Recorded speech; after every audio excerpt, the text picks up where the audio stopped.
Abaticola and Ferrari discuss everything.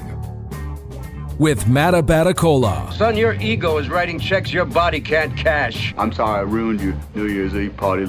She tastes like cigarettes. And Jason Ferrari. I'm very important. I have many leather-bound books, and my apartment smells of rich mahogany. Hallelujah! Holy shit! Where's the Tylenol?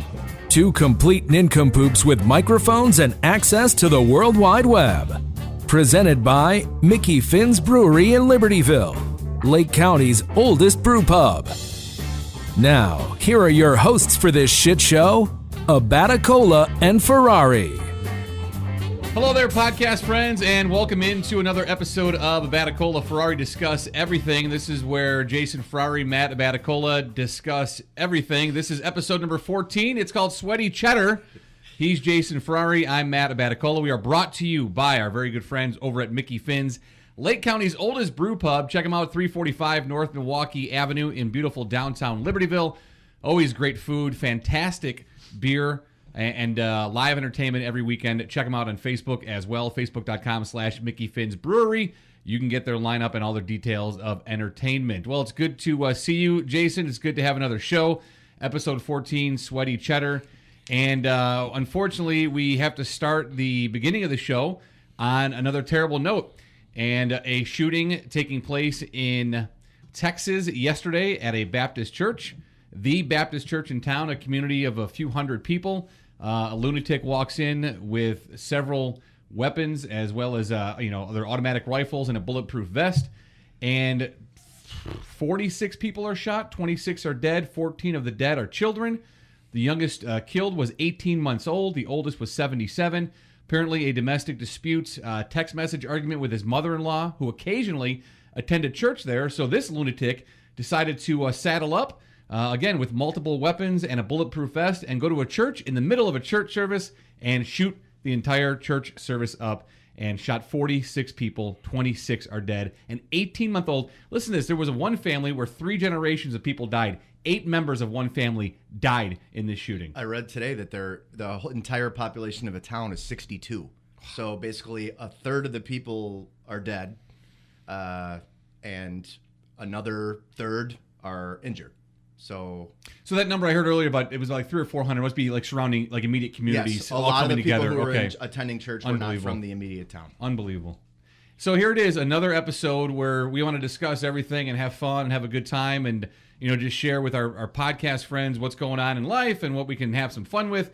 And we have to start off talking about another incident with guns. There was another incident also in a Walmart where an individual walked in and shot 3 people. Now, that didn't make very many headlines or as big of a story because A, only 3 people were killed, and B, the 3 people were of Hispanic descent, so it's not as big of a story. So that just gets kind of brushed aside. And of course, Donald Trump says, it's not a gun issue, it's a mental health issue. This is the same guy who signed a law back in January that made some regulations that made it harder for people with mental illness issues to get a gun. He rolled that back, so those regulations are now pulled back, which then just makes it easier for certain people with mental health issues to get a gun. It's just unbelievable. And, it's so weird, Jake, because this one, for whatever reason, I felt different last night, felt different all day today. Very heavy-hearted, very sad. I mean, not that I wasn't sad before, really was. I mean, the Sandy Hook, the school shooting, I was devastated as a parent. This one was I'm just extremely, extremely sad. I mean, you have people in the middle of a church service trying to worship God, people that you don't know their stories. Maybe some people are going there to try to better their lives, to fix their lives. Maybe they're coming out of a situation, and this is a way of redemption and changing their lives around. And they're at a church service, and some asshole has to walk in and shoot him. Because why? He's in a fight with his mother-in-law? This is a bad guy who so severely he hit his child in the head that it would have caused such brain damage. That's the amount of force in which he hit this kid. Nothing, okay, so he got dishonorably discharged from the Air Force for a domestic incident. And then the Air Force somehow fails to let the FBI know of this incident. Therefore, this asshole is able to buy a gun and then walks into a church and shoots people. As we said last week, and we were talking about this before the show, it's become commonplace, and I don't know what else to say other than it sucks. Like, I'm so disappointed in just everything, you know? Like, I know that when we say we discuss everything, it can't always be great, but it's just, you know, it's life, man. We should and not it's something be we're having consuming, right? Multiple weeks in a row with this stuff, let alone multiple times in a year. Then you have the senator from Connecticut who, you know, came out yesterday with, you know, tough words. Enough is enough. And I know, and he's a Democrat from Connecticut, and he's actually been trying to do things as far as gun legislation is concerned. It's a lot harder, obviously, to do than what people want. You know, but he was like, enough is enough. And I'm like, no, dude, enough is enough was years ago. Yeah. You know, that was years ago. Way past enough. We're way past enough is enough, you know? And I mean, and Twitter, I love the cesspool that Twitter is, and the people that show their true ignorance, whether it's racism or just pure stupidity, whatever it might be. Man, anyone on Twitter or social media making any kind of argument against gun issues, in this case, you are an evil, heartless person. Period. There's no other way around it. There is no yeah, but in this story. No. Nothing. There is none. There aren't in most of these things, but this one, yeah. You just go and I'm fighting with my mother-in-law, so I need to go kill 20 plus people in church. And it's, you know, God bless the two dudes, the one guy who gets his rifle, who shot this guy, the other guy who he hops in his SUV, they chase after this guy. God bless him. That's great, you know, and I praise them for what they did, because I'm not sure if I would have had the balls to do something like that, go after a guy who just, but they didn't know the whole story, whatever. But they just go after this guy, and that's great. Good for them. Really proud of them for it. The only aspect of that I don't like is the fact that it gives Donald Trump ammunition today to say, well, good thing there was another citizen there who was firing bullets the other way, but it still didn't prevent 46 people from being shot, Donald. Nope. It didn't prevent anything. Having other citizens armed does not prevent gun violence. Well, it's reactionary, not precautionary. You know, it's in response to another shooting. If that guy with the rifle was standing at the church door with the rifle loaded and ready to go, saw this idiot walking up and shot him dead, cool. Hey, let's consider this as an option. That's not what happened.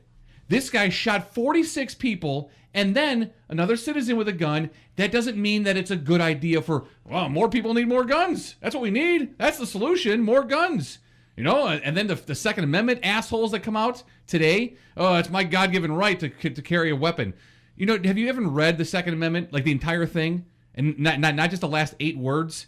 Can you do that maybe? Can you get a thought that is your own and pull your head out of your ass and realize what the Second Amendment is about? And maybe it's time to evolve as a nation. And when it was written. Right. Oh, it's my God-given right. My God-given right. It's in the Constitution. First of all, a God-given right is not in the Constitution. I'm pretty sure most of these people have never read the Constitution. Right. They probably never have. And here's the thing. You know what? There was a time in our country when I could own a black person and say, hey, yep, you're my slave. We've evolved from that. It's time to evolve from the Second Amendment as well. Agreed. There was a time where, as a store owner, I could tell a black person to get the hell out of my store. I'm not serving you. There was a time where there were separate bathrooms for whites and blacks. We evolved and grew and became better as a nation. In that area, we need to do the same with the Second Amendment. It doesn't give you the right to have AR-15s and AK-47s and military-style weapons because you like them, because you have a right to defend your home. Like I said in our last episode talking about something like this, Jay, unless a military, unless an army, a nation, a country is invading your home, you don't need that type of weapon to defend yourself. No one does. Well, I got fired up here just talking to you about it, but I was just really sad about it all day today. Just really sad. I mean, it's so weird because I'm sitting there and I'm at church yesterday, Jay, and I'm thinking about going to Marvel's Universe Live with the boys. I took them yesterday at Allstate Arena. We had a 3:00 show. They loved it, man. It was a great show. Had a fantastic time with it. Spider-Man and Iron Man and Thor, they all kicked ass. And in the morning, I'm thinking about going to Allstate in the crowd of people, and I'm with my 2 kids, and I'm like we were talking about. What happens if something happens there? Yep. What happens if something happens at Allstate Arena while we're there? You have that in your mind now. And as I'm sitting there thinking about it at Allstate, I'm sitting at church, and I'm like, what if it happened here? Because we're in a gymnasium, and the double doors that lead you in are behind us. Right. And I'm like, and there was some rustling behind me where they moved a big curtain, they added some extra chairs, they got kind of full. And I could hear what was going on behind me, but I didn't know what was happening. What if someone was loading up a gun? I mean, we were all just sitting there with our backs to it. And I thought of that. And then later on in the day, a guy walks into a church and shoots up people. Yep. You know, and then if you can ask a question like, oh, what's your opinion should be done? What do you mean by military style weapons? Come on, don't be an idiot. Don't play dumb. You know exactly what I mean when I say that. No one like you or me should own a military style weapon. There's no reason for it. Well, I like to hunt. Okay, great. Get a rifle. Deers don't shoot back. Last time I heard. You know, you don't need an AR-15 to shoot a deer. You need an automatic weapon for that. You know what? Be a real man and get a bow and arrow. Bow and arrow. Tough guy. Do that. Oh, what if someone shoots you with a bow and arrow? You're going to ban bow and arrows? You're going to ban knives? You're going to ban trucks? Right. Try to excuse this asshole from shooting up a church by saying, am I going to ban trucks? You're a dumb, heartless, evil person. That's what you are. Period. Just like your favorite song, Cyndi Lauper always says, you show your true colors, friends. Is that my favorite song? Oh, it's not. I thought it was. I'm sorry. I thought it was your favorite song. I really need to. Am I mistaken about that? Dig deep. Yeah. God. All right, I'm done now with that. I'm fired up and over with it. So talking about finding positives in life, we have a special one today. We do? What's so positive about this? I don't know, that the recording hasn't stopped yet. No, that's a good thing too. Good. So we have a guest in studio with us today after that gun rant. He is someone that we have both known for a very long time. He actually served as my intern and then my boss. He was your podcast partner before you were my podcast partner. And before podcasts were podcasts. Yes, that's right. Yeah. So please welcome to the Abaticola for our Discuss Everything podcast. It is our good friend from WSCR 670 The Score, Brendan McCaffrey, who I will call him the assistant program director because that's what his title actually should be. Agreed, right? Yeah. Thank you for the promotion. Right.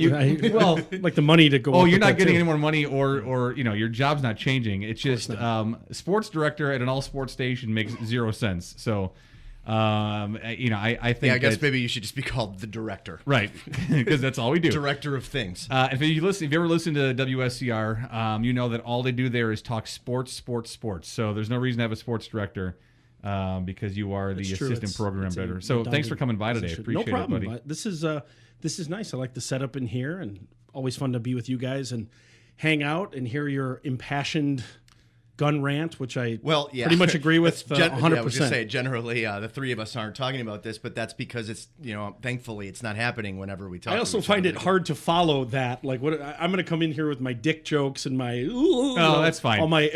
actually, because now that's all we're going to do. Yeah, we're done with that. I just full sweaty cheddar episode of dick jokes. That's my my opportunity to get that crap off my chest because Twitter doesn't satisfy it. That's how you do it there. If you don't like it, then...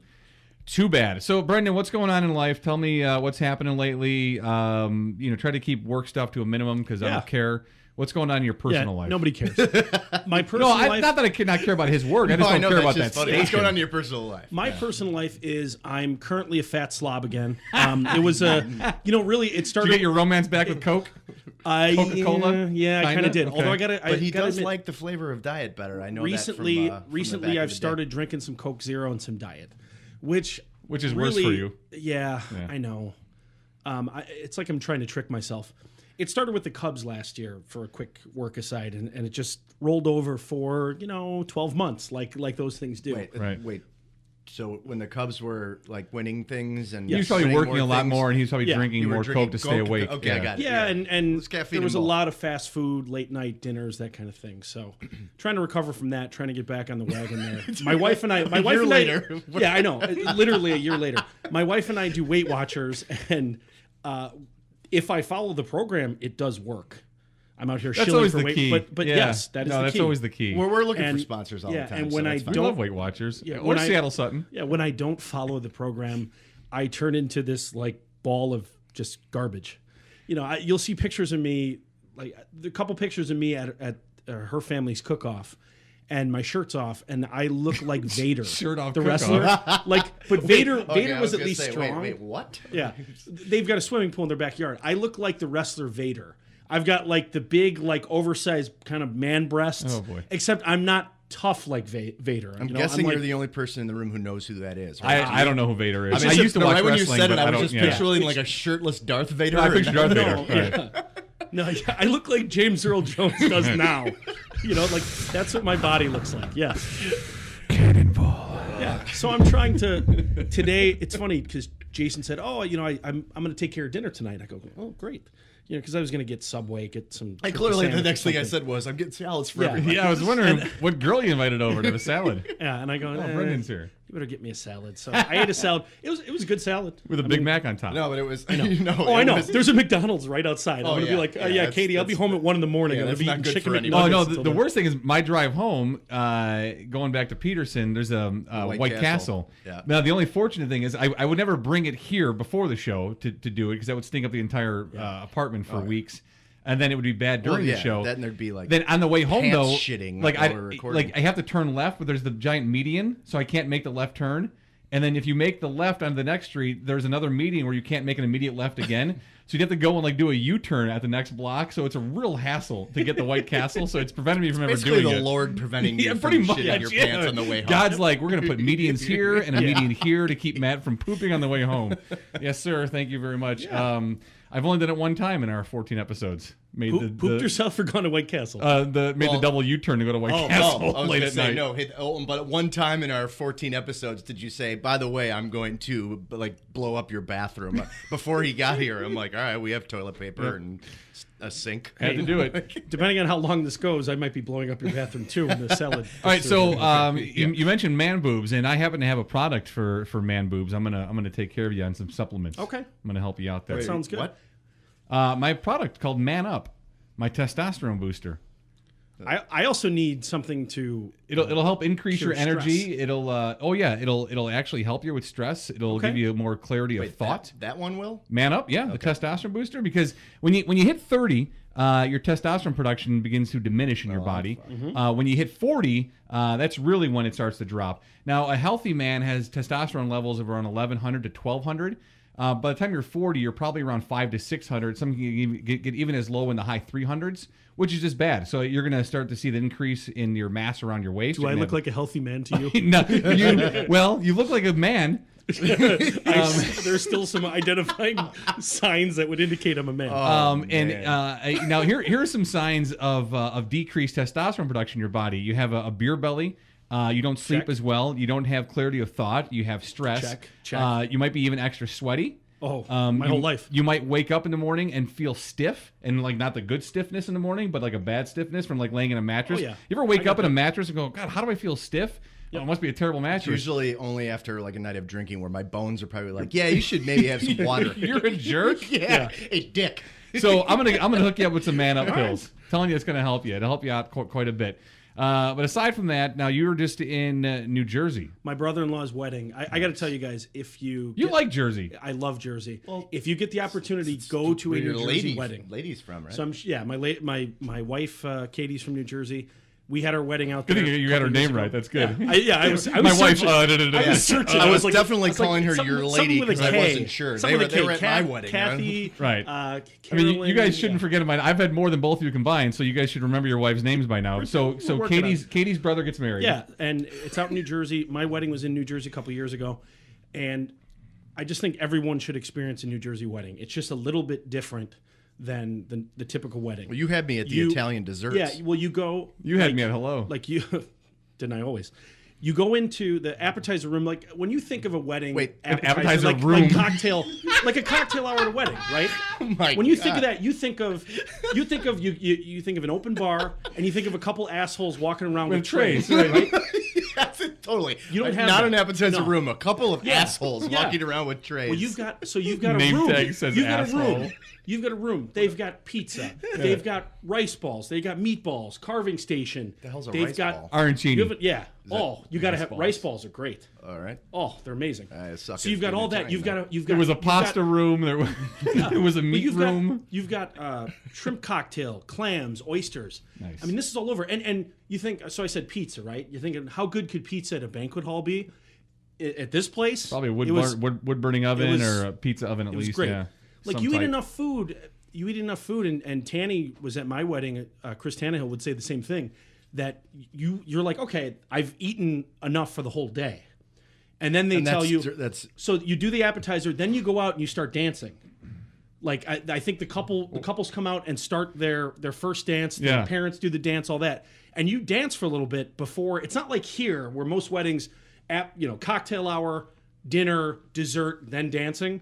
they like break it up. So this is appetizers, then dancing. Yeah, then dancing. Oh, then so you work off the appetizers. Exactly. Then you like stop. You sit to down. The oldies. Yeah, you sit down. You have dinner with a buffet, and then they do all that. Then you dance, and then like as the dancing is going on, they announce, okay, we've opened up the Viennese room or whatever it's called.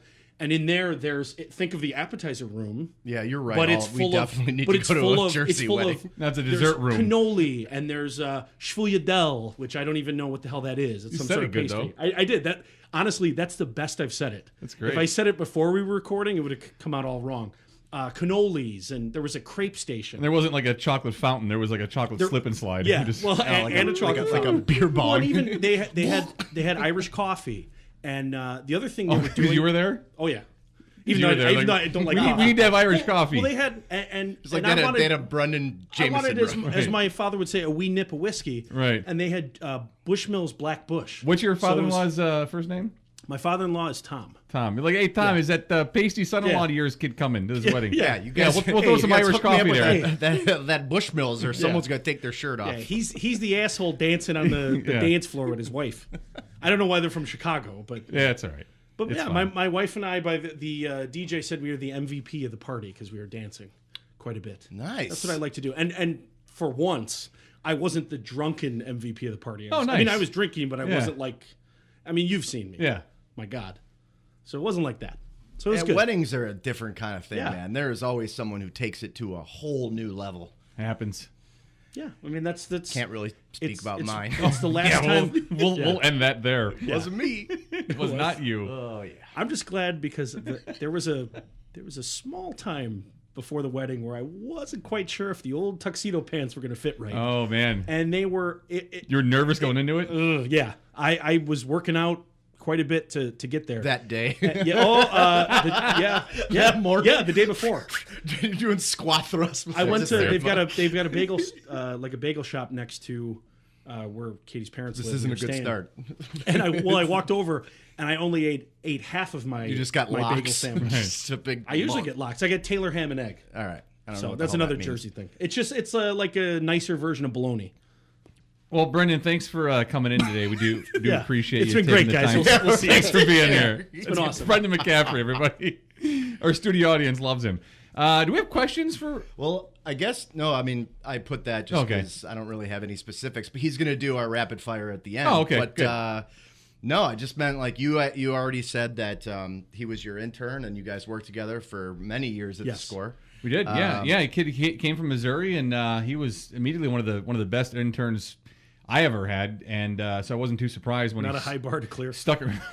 Well, very true. So I wasn't too surprised when he stuck around and got a job, and then eventually became sports director. So well deserved. This man works way too hard for the very little amount of money that he was paid.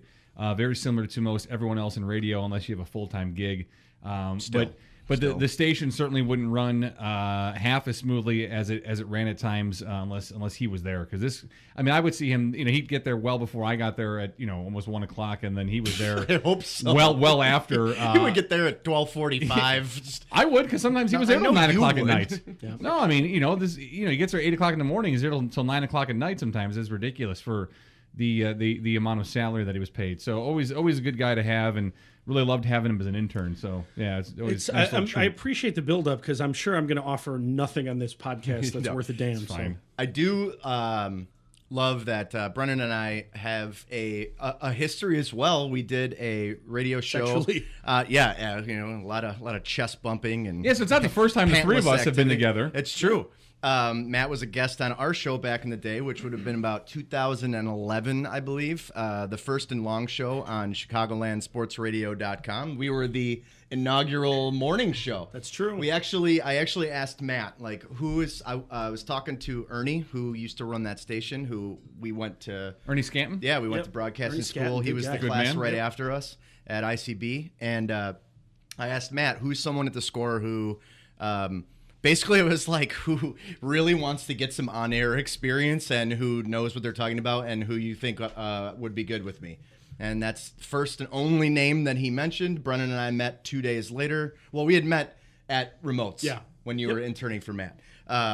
But that was when like Matt and I were crushing drinks and you were actually working. Well, that was when we actually sent producers on remotes and actually had interns on remotes with producers. Yeah. Now doing stuff, handing out swag. Yeah. I think you gave me a couple of koozies. Now you barely get an engineer to go do a remote. even there, right? And that's a stretch. You guys have just a tape recorder. All right. So how do these wires connect? I don't know. Aren't you an engineer? The engineer? No. Yeah. Why is my internet not working? Do you guys have Wi-Fi or? So yeah. Anyway, Brendan and I did a show for I think it was over a year. Yeah, actually, it was a little over a year. And the only reason that we stopped was because you finally they hired you full time. Yeah. And you're like, yeah, I can't do it anymore. No, Brendan, there could not be a more acceptable way for our show to stop than you getting a full-time job in radio, which made me happy. I still get Facebook notifications about it. Like one Today, person likes. He mentions that. Yeah. Today. What? Today, Like, as I was coming home, it's like 2 people have viewed the first and long show. I think it's because this is like so weird to say because why the fuck are people like searching for my name? But because of the show, I think it's people who listen to this podcast are searching for it on Facebook and come across that. They're that interested in your previous radio history. Yeah, it's so weird. It's like First and Long has received 3 new views today. I'm like, well, I hope they're not expecting any current events because I haven't said anything on there since 2012.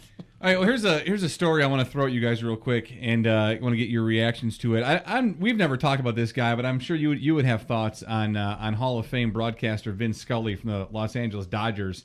He retired after last year, going into this past season. How many years was it? 57? Am I making that up, or is it more than that? Was it really that long? It was around that. I don't know that off the top of my head. He was the longest tenured broadcaster for any team. Almost 60 years? After him, you know who the second longest tenured broadcaster for any team was? The Dodgers Spanish radio guy. So they had 1 and 2. The Ocho? It's pretty awesome. So they grew up together doing it. It was really cool. So here's what Vin Scully said. Hall of Fame broadcaster Saturday night at some award presentation he was at, the Pasadena Civic Auditorium in California. He said that because of the NFL protest, but the protest by NFL players during the national anthem, he is no longer going to watch football games. He says during the fall and winter, I watch the NFL on Sunday, and if I could do a Scully voice, I would do it, but I can't, so I won't. He says, it's not that I'm some great patriot. I was in the Navy for a year, didn't go anywhere, didn't do anything, but I have overwhelming respect and admiration for anyone who puts on a uniform and goes to war. So the only thing I can do in my little way is to not preach. I will never watch another NFL game. And when I first heard that comment, I was like, okay, he's not going to watch for what reason? Because you could go either way with this. Very clearly now, he is not going to watch NFL games because he does not believe in supporting the protest by the NFL players. And he really sold it there too with the I only served for a year, it didn't go anywhere. Like, okay, I didn't do anything, I didn't go anywhere. What a solid intro to your protest. But I get it. I mean, he wants to respect the flag and respect the men and women that served the military and served our country. Unfortunately, the protest is not about the flag, and it's unfortunately not about the military. It's not about men and women who served in the military. That is just a narrative that people want to use to cause disruption, like President Trump wants to use that. He wants to, what if that son of a bitch kneels? You fire him and he's out of here. Okay, cool.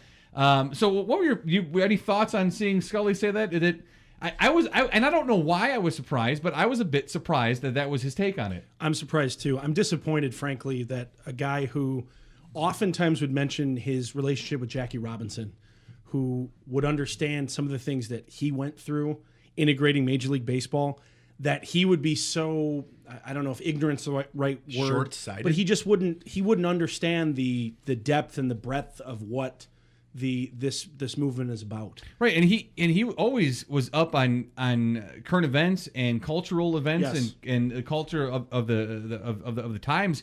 So it's surprising to see the narrative kind of get switched around into something that it's not. It's not about the military or the flag or the anthem, and for him to kind of go that route with it was surprising because he always seemed, even for his age, the guy was always up on current events, what was going on. This was a guy that always understood, was always kind of a man of, like, you never thought of Vin Scully as the voice might have reminded you of the 1950s, 1960s, yeah, but what came out of the voice sounded like a guy that knew what was going on, and I'm a little surprised that he wouldn't understand, he wouldn't have done the research, or maybe he doesn't want to. Yeah, I don't know, but it strikes me as really disappointing that would be what he chooses to do and how he chooses to think. And listen, like I guess I can't tell anyone what to think. Right. No, for sure. And I can't.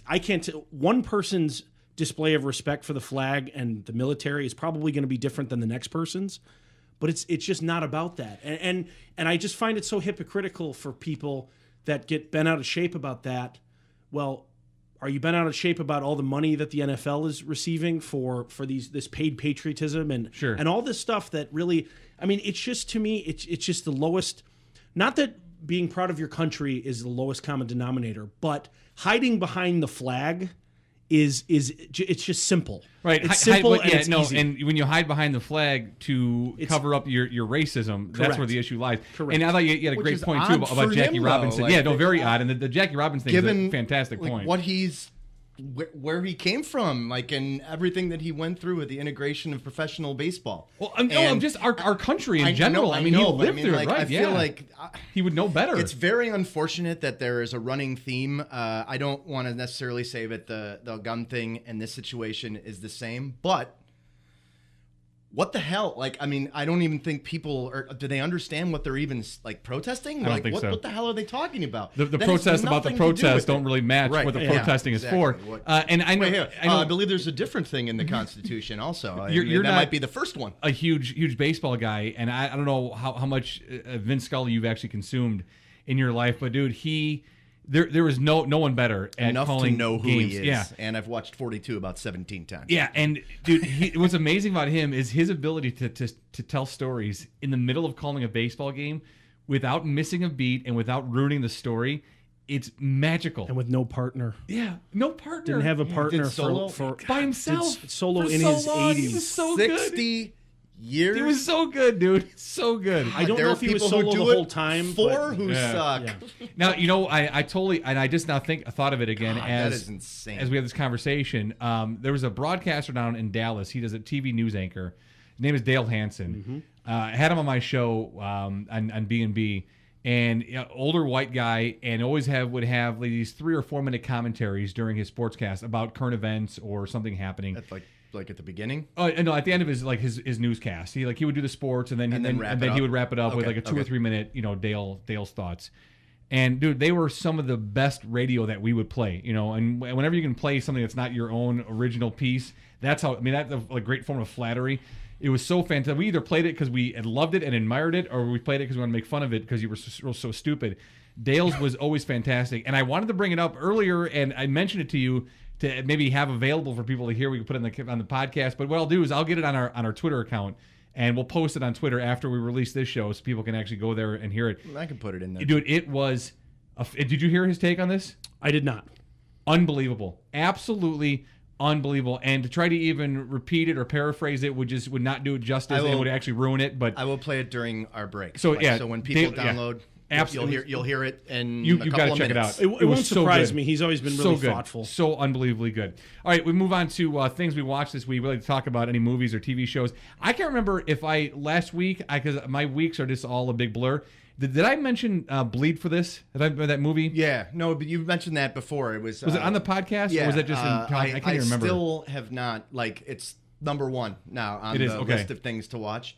But I skipped it, and we actually, because of what we had to talk about at the beginning of last week's show. Yeah, we skipped this segment altogether, and I watched Stranger Things 2 in one day. I keep forgetting to watch it. In one day, Sunday felt like poop because I'm going to watch an episode tonight when I get home. Day after our Halloween party, and I watched 9 hours of Stranger Things, and it was. Did you get to the point where Netflix said, "Are you still watching, you lazy bastard"? No, because I'm OCD, so I move the mouse pad so it doesn't judge me. I like when I get judged by Netflix. Yeah. When they're like, "Hey, fat ass, get off the couch. You've been here 6 hours. At least maybe get some water. Take my money and leave me alone. Yeah, shut up. Take a pee. Exactly. Do something. Yeah, I'm paying you. We're current. Don't judge me, $8.99 bastard. Right. What do you have a stadium buddy on? Get up and go pee, will you? Usually I see that.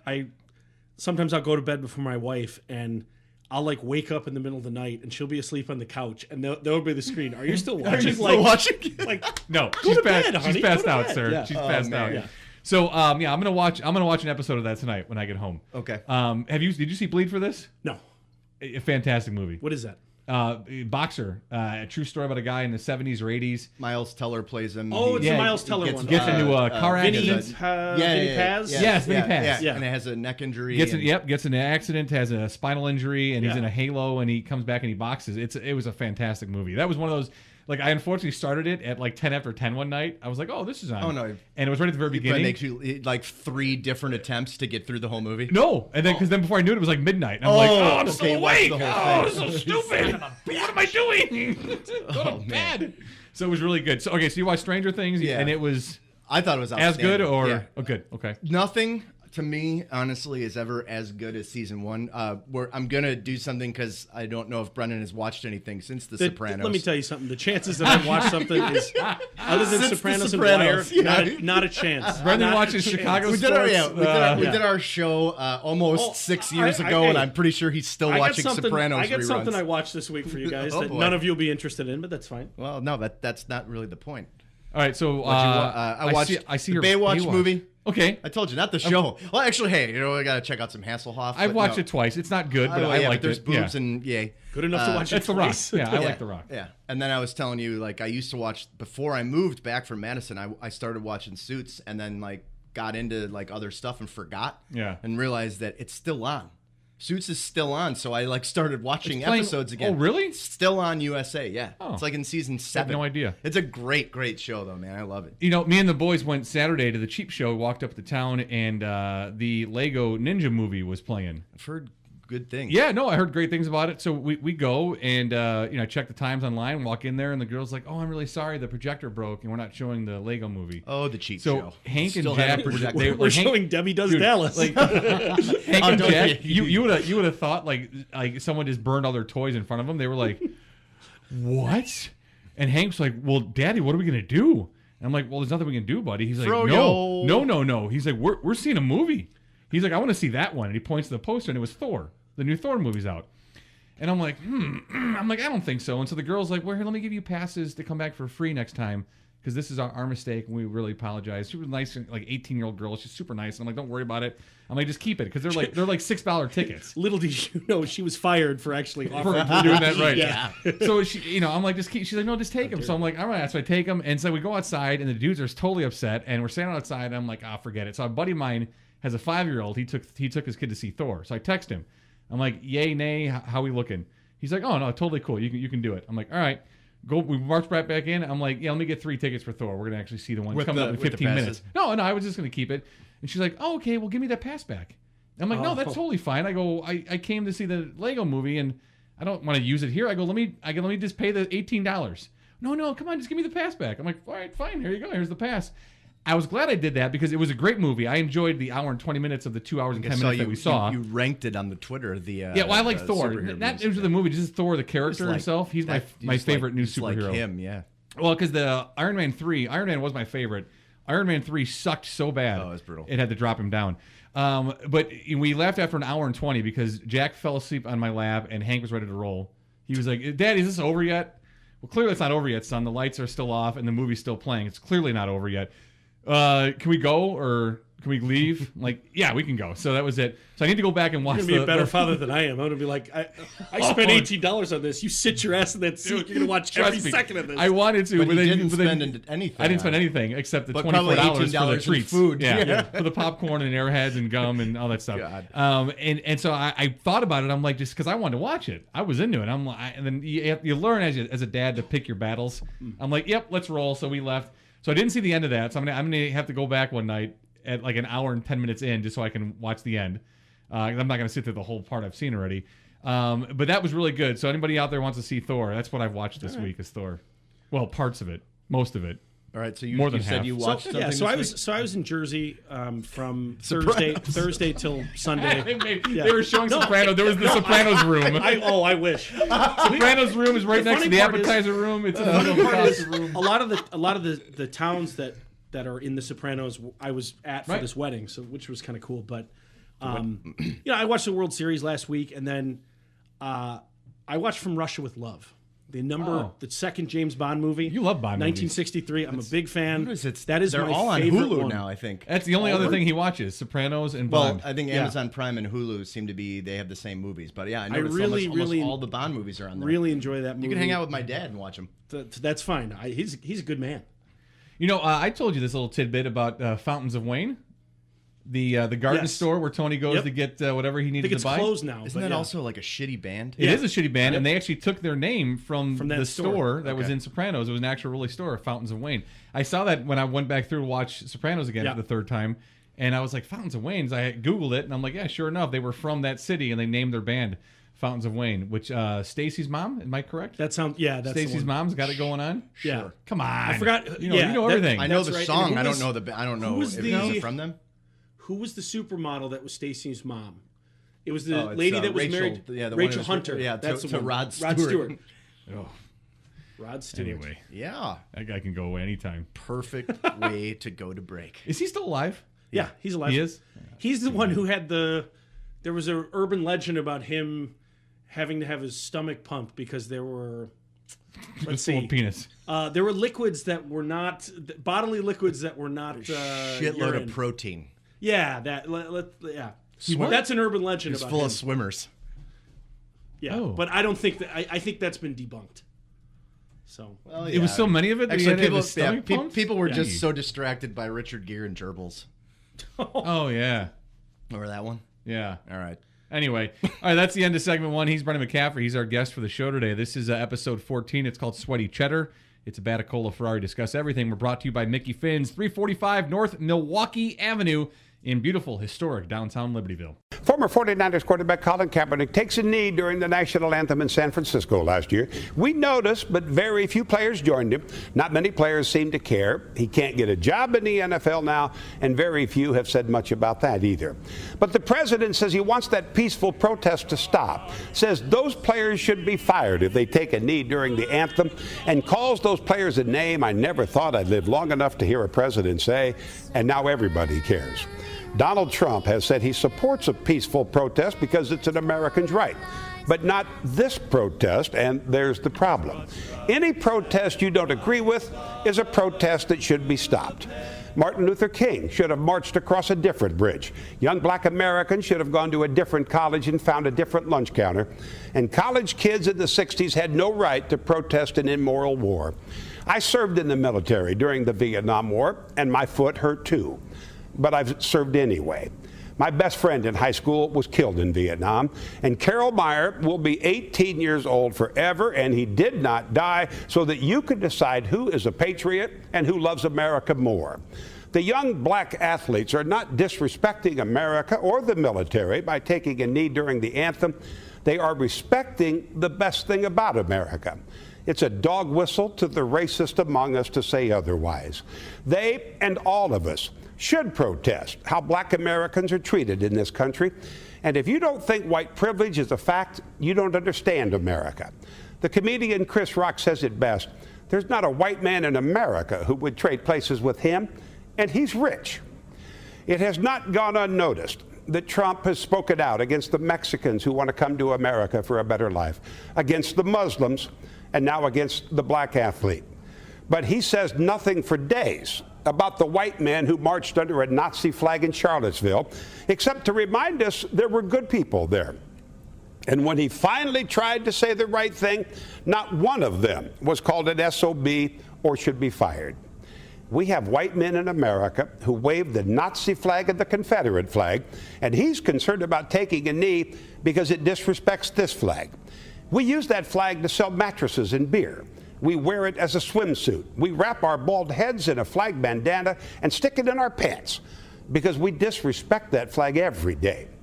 Maybe we all need to read the Constitution again. There has never been a better use of pen to paper. Our forefathers made freedom of speech the First Amendment. They listed 10, and not one of them says you have to stand during the anthem.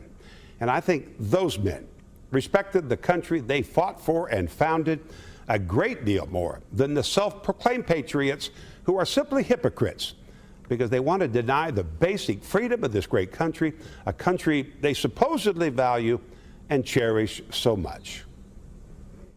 All right, welcome back in episode 14. It's called Sweaty Cheddar. It's Ferrari and a Baticola. We do discuss everything. We have a special guest in studio with us today from WSCR 670 The Score. Our good friend Brendan McCaffrey is along for the ride. Thank you, Brendan, for being here. Of course, I make it special as always. You do make it Just very, ask very, anyone. very special. And of course, we are brought to you by our good friends over at Mickey Finn's. They are at 345 North Milwaukee Avenue in beautiful downtown Libertyville. Glad to have them as part of the show. So we got through our first segment. We take a brief drink break, and we regroup. And a jalapeno popper. Wipe off some of the sweat. We get a jalapeno popper, and we get back into it. And we open up our second segment with one of our new friends who's been with the show now for several weeks, and that is Will's Northwoods. Will's Northwoods Inn, 3030 North Racine in the Lakeview neighborhood. And the name of our segment is That's So Wisconsin. Today we actually, we kind of change it up. We find articles about people who do dumb things, people who do great things, people, weird laws that Wisconsin has had, I believe, is one of our segments. And this one, we've decided to go with famous people from Wisconsin. We don't need to do an entire show on this because this list is 40, but we can go through some notable names that people might know. So this is 40 famous people, and we'll just jump ahead. But number one, we'll start with her because she's hot, and her name is Heather Graham. Yes, Total Smoke Show. She's from Milwaukee. She's from Milwaukee, yeah. I did not know that. Well, she actually, in Swingers, says that she's from Milwaukee. I don't know why I remember this information other than she's hot and I probably watched Swingers. She also turns into a bunny in that movie right before Jon Favreau goes over to talk to her. With the claws. You're like a big bear.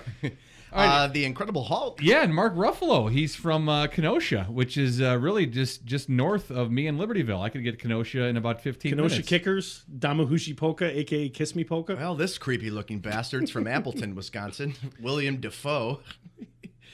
Oh, yeah. I would have thought he was like the Ultimate Warrior from like Parts Unknown because he's just so. I just feel like if weird looking. If cartoon life could become real life, he'd be the real life Skeletor. And he's so sinewy, yeah. Like you think of Wisconsin people as pretty hardy people, right? I mean, I'm trying not to use the word fat. But he's. I would have totally guessed like a West Coast totally guy. Fat. I lived there I for years. Never guessed like Wisconsin. a California weirdo. All right, so Willem Dafoe. Yeah, but I mean, like perfect casting for the bad guy in Spider-Man because he is a total creeper. All right. So Willem Dafoe from Appleton. Tony Shalhoub is from Green Bay. You know, if I had a dime for every Jew from Green Bay, I would have at least how many? 10 cents. I was gonna say one dime. Did his parents' car break down? And they're like, well, I guess we're just gonna camp out in the old Green Bay. Woo! All right, this is one of my favorites. I don't even know who else is on the list, but this one, Chris Farley from Madison, where I used to live.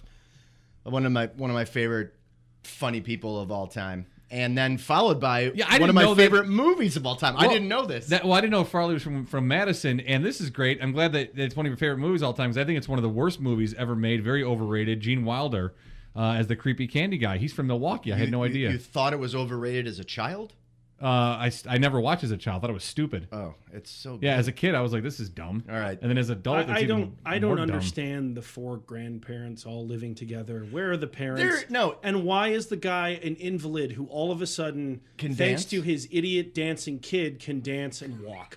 And I also don't know, are they in But it's a book. Are they it's not like they're like, you know what we need to do? We need to make a movie with four grandparents laying together. Are they in England? Are they in the United States? England. Are they in France? I have no idea where they are. They're in Because England. the exterior shots, it looks like somewhere in like Denmark, right? But and then but some everyone people who are British, and speaks some people are American, and Gene Charlie Wilder. Bucket. This guy's got a lot of thoughts. He does. Oh my god! I used to don't- do a show yeah. with him for over a year. He'd like come up with thoughts on the most random shit. There it is. Frankly, I think Slugworth was underused as an actor because he was super creepy.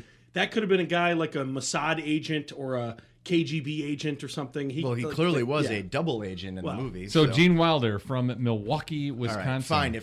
If you're not a fan of the movie I was just referring to, then at the very least, if you don't like Blazing Saddles, everyone can get out of my fucking house. Blazing Saddles is great. Okay. Great movie. All right, can we skip 7? Is disgusting. Mimi. She's from Stevens Point. Moving on. Bob Uecker, the one and only Bob Uecker from Milwaukee. I didn't know he was from Milwaukee. Wait. Are you kidding? No, I didn't. Well, we know that he calls the games, but that doesn't mean he's from there. Like he's used to talk about being from there in the Miller Lite commercials. Oh. Well, I was like 4 when those happened, so... Okay, then. I mean... so actually, I kind of want to skip this moron as much as I do Mimi. Well, they look the same. He doesn't have makeup on. I just don't find him to be entertaining in any capacity. From Waukesha, Frank Caliendo. That's all we need to say. That's fine. And then I don't know who the hell she is, but I know that guy. That's the guy from Office Space. Yes, he's also in Casino. He's he way better is. Casino. Oh yeah, oh absolutely. Hey, Mr. Clark, I wanted to talk to you. I think I want my money back. He's from Menominee Falls. Sam. It's Richard Riley. Yeah, Riley, or yeah. Ryle, yeah. R-I-E-H-L-E. Yeah, we're gonna go with that one. Jessica Zor. She's kind of hot. I don't know who she is. Oh no, she's super hot. I don't know what the hell she's in though. Oh, she's also from Menominee Falls. Gossip Girl. Oh, we need some. You guys need a woman guest here. All right. To help you out with Well, Gossip Girl. have you she watched did. Gossip Girl? No, my wife does. She got to start doing print ads for Kohl's department store. Isn't that I shop how at we all Kohl's. got our start print ads for Kohl's? I'm 42 years old. I put still shop at Kohl's. You put my brain. I'll put your brain to sleep like you put my fucking money to sleep. West Allis. Yeah, man. West Allis, Wisconsin. Number 12 on the list is Liberace. Liberace never hung out with Alice. I'm not gonna lie. Of all the people on this list, I am most surprised by Liberace being from West Allis, Wisconsin. Yeah, West Coast, or would you have thought East Coast? Mars. Okay. That is a Canada. strange ass. Or Canada. All right, number 13, and Brendan, we'll let you bring this one in. Yes. Kurtwood Smith. Kurtwood Smith from such timeless films as 1987's RoboCop, from that 70s show. What else is Kurtwood Smith in? Lisbon, Wisconsin. Well, and, Bitches Leave. I ran into Kurtwood Smith in downtown Chicago at Catch 35. Oh, I was nice. having dinner with my wife and a friend, and I look over and I go, I know who that is, and I can't think of his name. And I figured it out without the help of a Google or a phone, whatever. And I was like, should I say something to Kurtwood Smith? Because when guys, when would you get the opportunity? This guy in Catch 35? You gotta say something. So I didn't do anything. All I did was recite. I love that he goes. He figured his name out without a Google or a phone. Like he just carries a Google around. I've just got it. Yep. He's like, if you'll excuse me, I have my desktop. My desktop is. He has a guy named Google that just follows him. Excuse me, hey Google, can you tell me what's that guy's Google name? Jenkins? Who's the fucking guy from that show? Do you have an extension cord so I can boot up my desktop? But I need your password for the Wi-Fi. I just annoyed my dinner guest by saying "bitches leave" about 40 times. All right, number 14, also from Stevens Point. Yeah, this is amazing. Brandon? No, wait. Peter Weller. Who's also? Wait, what do you mean from Stevens Point? They're not from the same town. Oh, New Lisbon for Kurtwood Smith. Big Fatty was from Stevens Point. Your girlfriend, whatever her name was. Your girlfriend. Wasn't she from We Stevens moved Point? past it so fast, I didn't even look. You said it. You actually said she was from Stevens Point. Yeah, then you made a point about Peter it. Weller is number 14. He was RoboCop. Also did a nice turn on Sons of Anarchy, and I think he's a history. I don't know if professor's the right word, but has studied history. Real smart guy, Peter Weller. Who was he on Sons of Anarchy? He was the corrupt cop toward the end of the series. Oh yeah, that's Stockton. right. That's right. Yep. Is that something I should be watching? I think so. I watched one episode and I 5. couldn't get through. Okay, then Yeah. I trust you. I will watch for it. sure. Jason, I would say Sons of Anarchy's good, but it has some points where it'll annoy the piss out of you. But overall, it's good. And it's violent. So Did you ever watch West Wing? I did not. Okay, yeah. So I've watched that. I believe 7 times all the way through, and I'm not joking. So, The Sopranos, so yeah, I gotcha. But I'm like obsessed with Sorkin. So if I don't know. I'm gonna try. I'll try again. I tried to go through one episode. I couldn't do it, but I'll try again. Number 15 is Charlotte Ray. Yeah. She played Mrs. Garrett on The Facts of Life. She's from Shorewood, Wisconsin. This photo of Luke Duke is kind of amazing. Yeah, it is amazing. Tom Wopat. Didn't he just get in trouble for something recently? Like I think don't know. Did he really? was mentioned after the Weinstein thing came out. Really? In some capacity. A grabber and a toucher? A shaker. He's from Lodi, Wisconsin. Lodi, Lodi. Lodi, as they would say in So New Jersey. Mr. McCaffrey, someone who used to make some very obscure references to like way back movies. I think you would have something to say about Mr. Spencer Tracy. But why is Spencer Tracy 17 on this list? No offense, But Spencer Tracy is one of like the I don't top. It's not. probably It's a top. not, it's not like a ranking. This isn't though. a ranking. Oh, it's though. just- I think it's Yeah, just because 40 that- people from Wisconsin. That chick from the Drew Carey show. Yeah, wouldn't have- but then like, we it's all not- need to like it's- murder the it's person. not- who put her anywhere I don't know. on It this just list. seems. I'm going to murder I just you. don't like the. list I just don't sucks. like the. Yeah, I don't like the way the list. Either do it alphabetically or do it by like importance. Spencer Yeah. Tracy is a hell of a lot important than that lady. Couldn't from, have got a better picture or no? Or am I? No, that's kind of what he looks like. He was Looked in, like he was in everything. He looked like that. He was in a lot of stuff, but Guess Who's Coming to Dinner is the thing I would most recognize him from. Well, we got to mention number 18 though, because where he's from. He's from Madison/Beaver Dam. It's Fred McMurray, and that's Yeah, enough of because that. he's from two towns. That's right. Congratulations, Running the border. Fred McMurray. All right, moving on. Never heard of him. Ford Sterling. He looks like some vaudevillian. Like, look at that picture. That's He does. got to be. He from also the, looks like he's from the going to kill 20s. us in our sleep. Moving Oh, on. he was. It said the Keystone Cops. Oh, The legendary silent film era comedy act, the Keystone Cops. I don't know. 20, 21. she's kind of hot, but all right. Boy, we're really running out of people from Wisconsin. there we go. Oh yeah, dude. Is Number 22. The Mr. guy. Big. That's a dude from. Did you watch that? No, I just am aware of it. Okay, that's the only. That's Yeah. kind of all I and know he was him from. Law and Order. He was real big on Law and Order. I never Chris watched Noth. any of those. He was. Did you watch the? And the good ones. He's in something the recently, the right? eight The good episode one. thing about the Unabomber. Yeah, that's He was right. in that. That's right. He's the boss. Yeah, he was. Yeah, Chris Noth. Yes. Yeah, he's good. I watched Sex and the City. It was fine watching that. The movie. The first one was Did fine. you watch it? The second you didn't movie watch it was, by yourself. Did you watch not the by show? myself. All right. No, that's fine. no. I was gonna say, dude, that's really it is a big deal if you watched it alone. Dan Harmon. Never heard of him. Brown Deer. Okay. Dan Harmon's created, I think, Community and maybe some other comedy stuff. Mostly known as a comedy writer. All right, cool. Don't know him. Parks and Rec maybe. Okay. But There you Oh my go. God, yeah, he looks Joel like someone in one of those Hodgson? like after school specials, like, hey, don't smoke. He says he's the creator of Mystery Science Theater 3000. Oh, we know that. Oh, really? that's Okay, good. that's Yeah. actually really funny. This guy's kind of a big deal lately. Zack Snyder, Yeah, director? Yes. Oh man, look at this dude. Oh, he directed 300, which let me tell you something. Yeah. As time, I think 300 came out like 10 years ago. No, but isn't as this time the goes on, Superman guy? that movie becomes gayer This and is gayer. This is the, like this is as Zack time goes Snyder on. the Superman guy? The new one. Was it Superman or Batman? There was issues. Both. Oh, okay. Isn't it- I didn't- yeah. I don't Isn't even that know. him? I don't even know. Okay, no, I'm pretty sure it is. I'm pretty Yeah, sure you're it's right. the same guy. Yeah, okay. Here, speaking of Superman, here's the guy who played whatever that show Smallville? was. Smallville, yeah. Never James watched from it. Tom Welling? Janesville. The funny thing is, I only recognize him from watching that Cheaper by the Dozen movie. He was one of the kids. Les Paul, we mentioned him in Yes, we That's have. Wisconsin. That's a big deal. From Waukesha. 2 first names. That's Can't also trust him. well, I mean, I don't not really a giant fan of his music, but he is kind of a big deal. Steve Miller is number 28 on the list from Milwaukee as well. Isn't this is like an anchor? Greta Van somewhere, Susteren, right? yeah, she's news. Okay.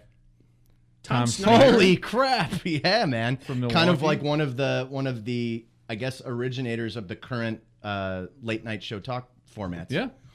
All right. Oh yeah, Jane Kaczmarek from what is that? Malcolm in the Middle and other funny stuff. Oh, now, your guy. This one is huge. Here's Jason. Number- Yes. Number 32 is Bradley Whitford. Yeah, from Madison, one of I think the best guys in all of West Wing. I just think his character is hysterical. and I think his turn in Billy Madison. Oh yeah, pretty yeah. good. That and to be. What's funny how not is to be. you know, like that's before that show even comes out, and then as I'm watching it, I keep thinking of like the guy had really weird balls. You know, like it took a while to get over it, but look at the video that they have right there. Also- that is the to be or not to be. Just was just in that Megan Levy movie, played her father. Yeah. And looks very, very different. And It was he's from in- that one movie that just came out a year or two ago, the horror movie. The horror movie? Yeah, the horror. Horror. Different segment. I think the guy's daughter brings her boyfriend home, Yes. and the boyfriend's a black guy, and it's on Netflix now. I don't remember. By the way, Bradley Whitford, very Oh, no, active not- on Twitter. I don't know if you guys have He seen is. him. We follow. We very follow much him. so. Yeah. Actually, I made it a point before the show even launched to follow every actor from The West Wing. Do you tweet at them all the time too? No, Get Out. Sure you do. Name the movie Get Oh, Out. yeah. that's it. Right? It's on HBO. Yeah. Hey, we thought of a movie title. We did. Holy crap! Yes. And Well I done, knew fellas. I knew where it was on. That's even weirder. All right. Wow, the voice of Piglet, John. What is it? Fiedler. Yeah, and from- the voice of Howard the Duck is Who could from forget that? Milwaukee. Chip Zine. Well, yeah. Oh, man. yes! Look at this. Number 35. Who was also an NFL player, wasn't he? John Matuzak, he played Sloth in Goonies. He's from Oak Creek, Wisconsin. I have never seen the Goonies. Yeah, he played for the Chiefs. I knew. Really? I've never seen the Goonies. I know that the James Bond theme is in it. I've seen like that scene. Great movie. With the Asian Just kid a from fantastic movie. The Asian American kid from Short Round. Yeah, from and see, Indiana that's Jones. the beauty of it because it's so old. They don't stereotype like ethnicities at all. Like the Chinese kid, they don't stereotype the Italians. I mean, it's very, very politically correct. Totally not at all. Kristen Bauer, I know she was in True Blood. She's kind of a hottie. I don't remember what else she from Racine. Yeah, I don't know her. I don't She's know from her the Ray. That's an interesting talent. These are made up people. Al Jarreau. No, they're not. Al Jarreau, an R&B singer. He is from Milwaukee. No clue. Mineral Point, though, it's a nice name. That guy looks very familiar. That guy was on Happy Days. Al Molinaro. Oh, He was yeah. Al. That's Al. Quite the nose. one of the holy. and last but not least. Hold on. Al Molinaro's got the map of Italy just put right as on his face. nose. Yeah. As his nose. Yeah. The boot. Like, would you ever guess he's Italian? No. Like somebody showed you a picture? No, not at all. I just feel like he's Guess someone, my ethnicity. You can guess what region of Italy he's from. had probably. someone who's been had his nose broken once a week. For All right, his entire our next life. contestant on Guess Last My but Ethnicity. not least, Dustin Diamond. Well, that's Diamond. like the game that we came up with, Black or Italian. When you see someone driving a Cadillac, you Cadillac. have to guess if they're black or Italian. Oh, boy. And no matter what, you always There win. No stereotypes on this show Yeah, whatsoever. Port Washington, Wisconsin, All right. Dustin Diamond. Screech. You should have vetted me better. Is he in jail now or no? Bringing up the rear. I think Didn't he's out. didn't he he get out? go to Okay. jail because of an incident Yeah, in he Wisconsin? stabbed somebody. Pulled a knife at a bar. He put out his own sex tape and then stabbed somebody. Well, if you're going to do it, you might as well put your own Well, on. you know, I mean, think of it like a Warren Beatty or a Mel Gibson. You know, you want to star in your movie, direct your movie, produce your movie. What the hell? That's right. All right, so that's So Wisconsin. We do it each and every week. Brought to us by our good friends Will's Northwoods Inn. 33. Wow. That, Was that like a throat burp? That was like a chest It burp. wasn't. It was like a sip of wine that was like, hi. But yeah, so I hope you caught that. I'm glad. Oh, I totally did. And, I yeah. totally did. Oh, yeah. Oh yeah, that definitely the level spiked at my. So Will's Northwoods Inn. At 3030 North Racine in the Lakeview neighborhood. Find out more about Will's and all their specials and all the stuff they have going on throughout the weeks, months at willsnorthwoodsinn.com. All right, so a couple of funny stories for you. I know I had a story. I like your titles here, and mine weren't necessarily funny like our normal. The funny thing is, normal things. generally, the titles are what are more entertaining. More to me than entertaining the stories. So here's This is just here ridiculous. you read the title and I'll do the story for the kids. Okay, the title of this is in the Mirror. I know we're all shocked that I found Right. something in the Daily Mirror So that bizarre. it's kind of like become That a first? silent sponsor of our show. First title is KFC launches drumstick bath bombs that will make you smell like fried chicken. Now, if you're not familiar with a bath bomb, it is a essential oils and fragrances, and it's mixed with like baking soda, and it's in the shape of a ball. You drop it in your bath water, and it fizzes, and it changes colors, and it adds fragrance. I know that because my dudes like them, so we get those, and we drop them in there, and they change the water really blue. Or we got one that found online, and it changed the bath water like blood red. And they loved every second of it. Yeah, completely creepy. Your dudes love chicken fingers, so this might be a Christmas gift. So, do you like baths? Do you like KFC? If so, you might like KFC's new fried chicken bath bomb. The fast food giant has launched limited edition bath bombs which smell like its secret spice mix. Unlike conventional fuzzy bath products, KFC's is shaped like a chicken drumstick, though it still promises to create an explosion in the tub and your toilet. So if you want to smell like a boneless banquet, jump on in. Yeah, Oh, that's all we great. need to read there. So also, it's time for KFC to sponsor the show. It's the second week in a row that KFC was mentioned. We mentioned their Twitter account last week. They follow the 5 Spice Girls and 11 guys named Herb. I wonder if this lady got in someone's car at the end of the night and said, "Is KFC still open?" That's fantastic. So yeah, Well, that was like, remember White Castle sold White Castle candles. dude, you don't need a White People Castle have too candle. much All you need to time do on is their just hands. open the bathroom Yeah. door. Why do you need a? It doesn't smell like poop. It What do smells you- like the delicious burgers. Same deal. I'm getting some. I'm going right over the median tonight. Same- right over it. Same Not deal. stopping You're me. actually A Libertyville man make sure was you arrested Make for sure you go over the meeting on a driving- horseback. All right, here you go. All right, headline of this on NBC News website: Florida woman on horseback charged with DUI. This takes us to Lakeland, Florida. Oh, I know we're all shocked. Oh, the at that. hometown of Chris Sale. A Florida woman may have to pony up. David Schuster wrote this. Schuster wrote this. No pun intended. Florida woman may have to pony up after police busted her for riding a horse on a busy highway while intoxicated.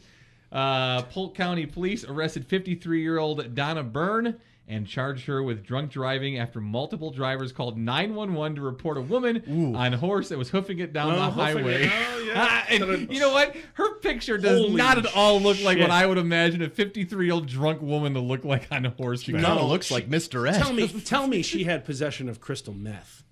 That is meth face. Oof. And she's not 53. She's like 70. 70, right. She's 45. She actually is. She's the horse riding crypt keeper. Actually, I think I dated her. Officers did a sobriety test. That was the bad date at the map room. Yeah. They said she gave breath samples that registered blood alcohol level of 0.161.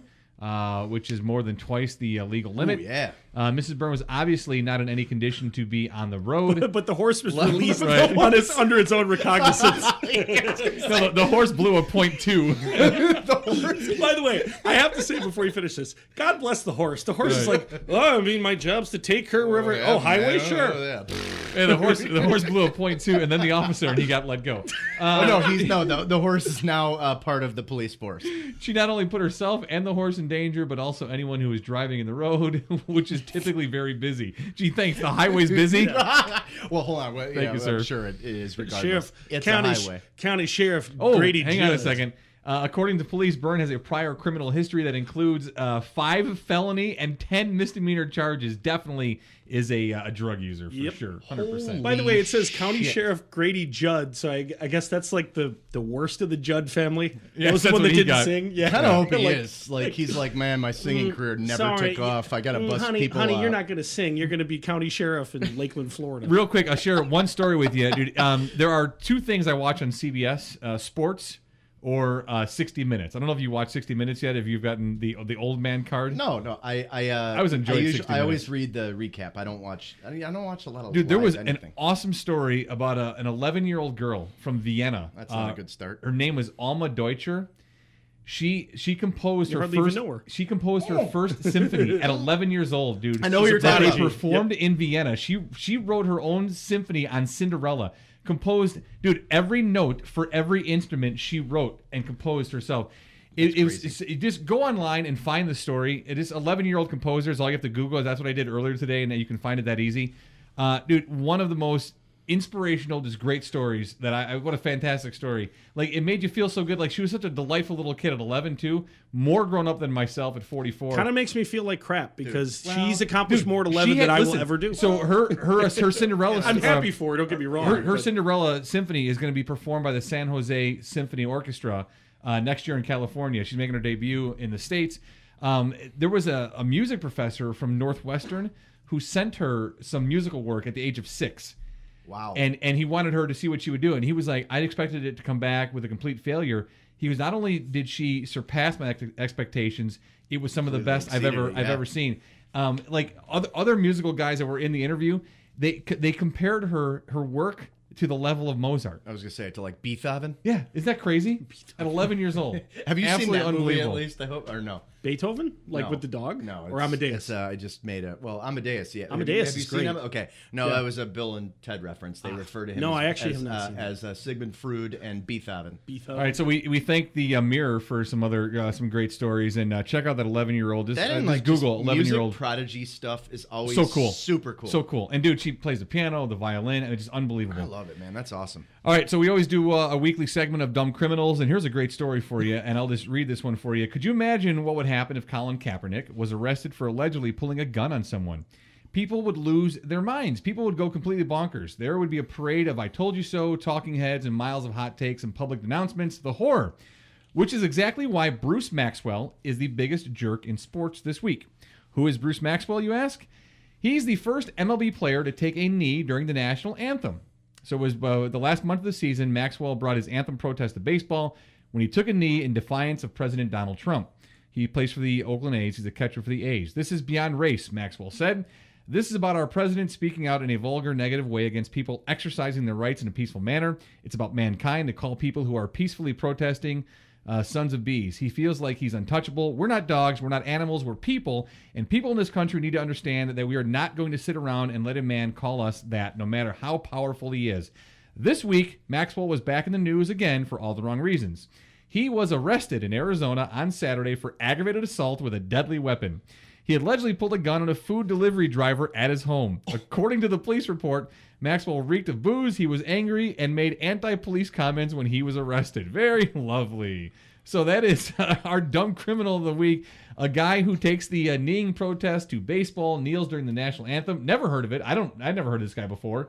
And then a month later, he gets arrested for pulling a gun on a food delivery driver from Grubhub. Right. In fairness, you've seen what I've done when there was cheese on my burger. Yes, and that's pretty much similar to the response I. Yeah, I've just. Did you ever hear that story? No. The funny thing is, though, like I've known him for a very long time.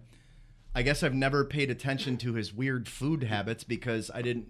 Yeah, we I learned about drink this together. We you guys never really ate well, together. No, but we used to go get breakfast after the show every now and Not again. Not a lot of cheese in breakfast foods. I don't know. Like, so get cheese in an omelet. He on a breakfast absolutely hates sandwich. cheese. Like I've actually seen him eat cheese pizza before, and then I've heard him throwing up. So when you said that was different. I like mozzarella and I like cottage cheese. When you said for Mozzarella. the food order today, Mazza. I thought that it was the diet part when you said that I want cheese Nothing nowhere to do with near the salad. We sent an intern out to McDonald's, and he ordered hamburgers and came back with cheeseburgers, and he unwrapped it, and there's cheese on here, and he took it and he launched it against the wall like the foam padding on the studios, and it just splayed mustard and so ketchup much better everywhere. if you would have thrown it at the intern. Well, she wasn't in the room at the time. Yeah, that story's taken on a life of its own. Like I fired it at the intern, and I cursed her out. I was just pissed, and I just threw it behind me, and it hit. Yeah. Oh no! hit the wall. There was a wind up. I mean, you were out of the stretch. Out of the stretch. I checked the runner. There's still a Van Gogh, or no, it's still a nice painting I in the almost studio. balked. Van Gogh. I almost Jesus. balked, but I was good to go. All right, so that's Dumb Criminals, and Bruce Maxwell, thank you for being a dumb criminal, which leads us into our weekly segment of Dumb Apps. I now present to you Jason Ferrari and Dumb Apps. Brendan, this is something that I thought that we would run out of after episode 3. Nope, there are so many dumb apps. We're in episode 14, and I've still found 5. What I like to do is I used to put them in order, and now I just, as I read them after I've had a couple of glasses of wine, I'm going to tell you which one's the dumbest. So I'm going to start with Breakup Notifier. Okay, you can add up to 20 Facebook friends that you'd like to hook up with. The app tracks profiles you visit most, checking out new pictures posted, looking for little signs, reading between the lines for some indication that the in a relationship status may be on the verge of changing to single. So, yay, apps available on Apple and Android that are, helping us stalk people as a society. Moving on. See, I'd only want to do that for men. Yeah. Like, I'd be like, ooh, wait, I can spend more time with him. You and me both. All right. So, Dragon Detector, I just did this because, I don't know, it's like the dorkiest thing I've read in a while, but this app provides you with a personal 3D... You can't even get through it. a personal 3D dragon that can fly and breathe fire. The dragon responds to you. Well, I didn't even type that. I cut and paste. So to your movements. For example, you can push it to walk or put it on a flat surface to land. Moreover, Dragon Detector includes an option that will help you see all the dragons that are flying around you at the moment. So this is not an app, but it's more like does a dragon print out on like a 3D printer or something? Crazy. Or is it just like on your phone? Like, well, I don't know. I mean, like 2D. Everything else is like nerd, nerd. But then the last sentence that will help you see all the dragons that are flying around you, but not around you in general. At the moment. All right. If you read this third one down on the list, here, that's going to last. Okay. That's number 1.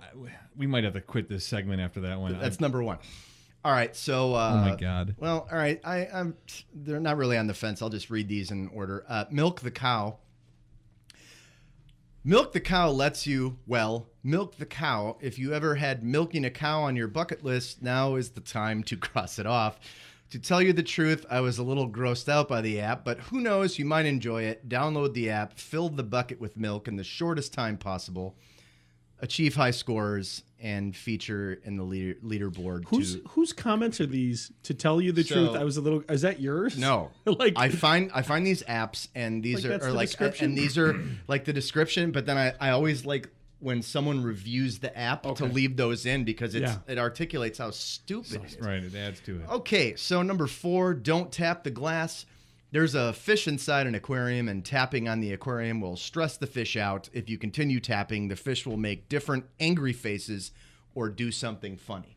So it's a simulated fish in your phone in an aquarium and you're tapping and apparently angering it or making it do improv. Well, someone could have actually used that app a few weeks ago at the hotel. If you get lonely when you rent a fish, you could actually just get the... Several weeks ago, there is actually... Oh, no, that was just a story. But it was a hotel in London. A hotel that, lonely people can go and you can rent a fish. Yeah. You call the front desk and they bring a fish up to you. They bring you like a bowl with a fish in it. I don't know. Maybe that would help solve all the gun issues we're having. Like instead of going and shooting life issues in general. All right, here's the last one, and this I can't even. I don't even know how to begin to even describe. Well, all right. So my feelings about the this. name of the app is nothing. The app does absolutely nothing. The app doesn't even have an icon. You will just be staring at a blank space. When you launch the app, you see a blank screen and nothing else. You might have found apps which behave differently from what's in their description on the store, but not this one. Kudos to the developers for achieving that feat. The app, as described, does absolutely nothing. You know what's even weirder? The app also has a pro version. It's my favorite part of the whole thing. A pro version which sells for 99 cents and brings you a whole lot of nothing. That's great. Wow.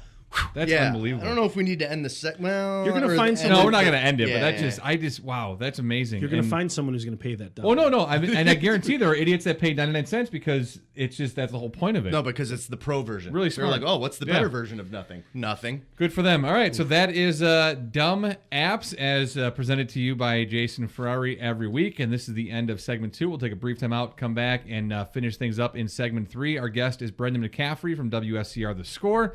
He's Ferrari. I'm Abaticola. This is where we discuss everything, and we're brought to you by Mickey Finn's, Lake County's original brew pub. And it is almost time for Santa's Magic, and I'm going to have growler after growler of that. I promise you, I will bring you Santa's Magic. Here. Yes, I will bring it here because it is the greatest beer I've ever had. 345 North Milwaukee Avenue in beautiful, historic downtown Libertyville. Fishy, fishy, fishy, fishy. Fishy, fishy, fishy. Fishy, fishy, fishy. They don't like that. All right, welcome back to the show. It's episode number 14. It's called Sweaty Cheddar. Our guest in studio is our good friend Brendan McCaffrey from WSCR The Score. He's Ferrari. I'm Abaticola. And we start off segment 3 each and every podcast with the best tweets of the week. Jason pulls some tweets from accounts we follow on our show, and you can always follow us at AFDE Show. Connect on Facebook as well, facebook.com/AFDE Show. And, of course, continue emailing like you do constantly, afdeshow@gmail.com. So best tweets of the week. My tweets of the week always come to us from Huffington Post because if you want humor, that's where you go, Huffington Post. And every week, thank God they do this. I mean it. I drop to my knees every day, and I thank God that Huffington Post puts out the funniest tweets by parents each week, and then we share them with you because they are hysterical. So here we have our first one from parents, and this is, again, according to Huffington Post, the funniest tweets of the week. This is from @FatherWithTwins. Welcome to parenting. None of the pencils in your house have erasers on them now. Ha, ha, ha. Ha, ha. Now you're getting it. Yep, this is comedy. So here's what the Huffington Post did to me with this week's the funniest tweets from parents. They made me not want to see Hamilton. Here's a tweet from @Lynn_Manuel. Wait. The actual. The real guy? Yeah, the real guy. Oh, boy. This is his tweet. Again, I do not want to see Hamilton any longer. Watched Great Pumpkin special with my son yesterday, and he lost his effing mind. For Snoopy. He calls him Snoofy. That's it? That's it. I can see why he's a creative genius. Content like that. You're not doing the thing that makes me love this so much. Here's a bag week. of money, please. Take my money. I'd like to see Hamilton. Here, do you want me to do it? Once again, these are the funniest tweets from parents from the Huffington Post. Yeah, I know. I just lost my. Are they failing? I just lost my thing here. Are they failing as an institution? Because that's a shitty couple tweets there. No, it gets better. Yeah, no, I mean, I gotta get it back. Give me a second here. I apologize. I lost it on my. The phone Hamilton here. one was You lost so it. good. You lost it because it was so hilarious. Do not You gotta- blame. oh It my was so God. wacky. Don't blame the Wi-Fi. Okay. Hey, we're about to get mathematical up with some more tweets, but right now Jason Ferrari and I are talking about funny stuff that happened. Oh, my God. On the Mathematical and Ferrari Discuss Everything show. While Hello, he's Doctor. looking, amazing flashback to the David Cross sketch that you Yes. showed me on the Yes. air during Yes. our show. Yes. One of the funniest things I've heard. All right, I apologize. We're back though. So once again, these are the funniest tweets from parents by the Huffington Post. So let me finish that one. He says he calls him Snoofy instead of Snoopy, and then he finished it off with saying, "No one correct him ever." So again, these are the funniest tweets from parents according to the Huffington Post. This is from @sarcasticmommy4. Shout out to all the parents whose kids have changed their minds today about their Halloween costumes. That was on October 30th, and hysterical too. This is from @outsmartedmommy. @outsmartedmommy. Halloween never scared me until I became a parent. There is nothing scarier than overtired kids in costumes hopped up on sugar. I want you to look over your shoulder. I've got to chuckle at that. No, at his face. His face the whole time is like, yeah, I got nothing. Well, that's now you know the point of this. Here's @cheeseboy22. LOL at the brand new naive father who told me, quote, Disney will never see a cent of my money, end quote. Well, come on. All right. Yeah. Again, these are That one's the good. the funniest tweets according to parents from Huffington Post. It's a real knee slap. Here's a return user. This is @RealTonyHammer. My 5-year-old thinks the best time to ask me to spell every word in the English language is when I'm both on the phone and making dinner. There it is. I can't even not laugh at these stupid things anymore. Here's @RamlinMama. People who have it together enough to do family-themed costumes. What is that like?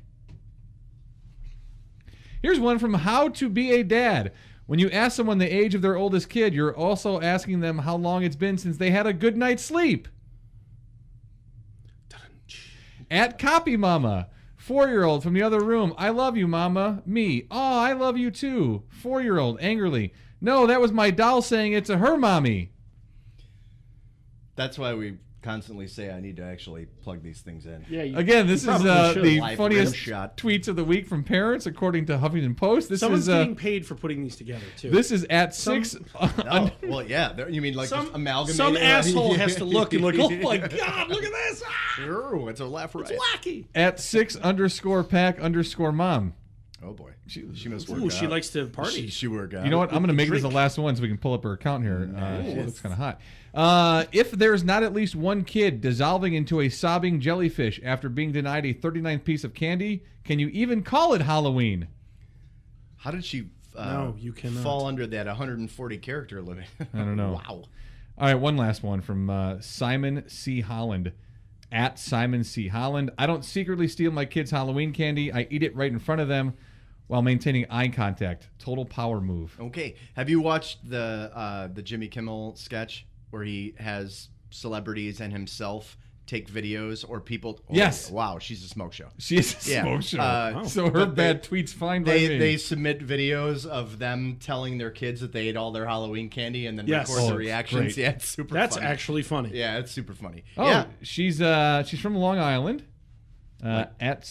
@6_pack_mom. She must work out. MA in English, like new, sold by overworked, overcaffeinated mom of 6, writer and blogger. Mom of 6? Oh, 6-pack mom. Okay. Oh, I thought Not she a- just liked not to a get six-pack. drunk. Right. Oh, no, I thought No, she had great abs. I understood. Yeah. Oh, okay. I thought she had great abs. He Well, thought she was a drunk, and Yeah. you knew she had 6 kids. Okay. Well, she might. Find @Kegmom. Oh, she writes. That's your drunk. at Party Barrel Yeah. Mom. Okay, her writing is featured at BuzzFeed, USA Today, and Huffington Post Parents. Oh, and they use her tweets? Come on, that's not right? You can't write for them and then use your tweet. I don't Come know. on. I don't know. Do a little more work I don't and know. find Yeah, different tweets. doesn't it make it Well, yeah, easier I that think- way? I think, Yeah. I think Brendan just killed it on the person who's actually pulling these together. I feel like it's lazy. All right, well, Yeah, she gets a nice shout out there. 6-pack mom. All right. So, and we took it 3 different ways. Good for us. Well, so maybe she Great would, abs, maybe she would 6 too. kids, and a drunk. All right. So yeah, one of the handles that we follow is Timeout Chicago. We follow a lot of the people who come up with cool Chicago stuff. I actually liked this though a lot. The title intrigued me, but the article itself is kind of cool too. 13 things Chicagoans do that are disgusting. And here they are. Eat Italian beef, disagree. And this writer is from here.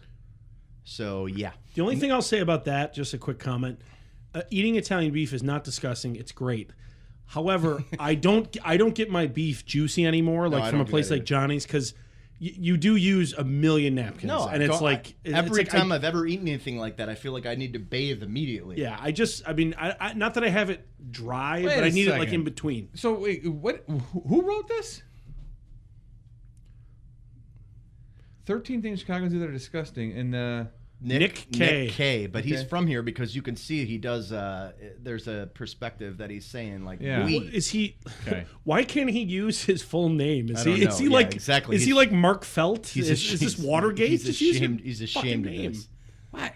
Okay, eat Italian beef? Yeah. What? Because it's He's juicy. saying- I didn't. yeah, wet. When I juice drips meant down. best tweets of the week, I knew that this would piss everyone off because it annoyed me. It's not that the juice is disgusting. It's just annoying. Right. It's annoying to have to wash your hands But after it, it's- and the. But that's not It's not You can disgusting. wash your hands, but here's the deal: you just need the proper stance for it.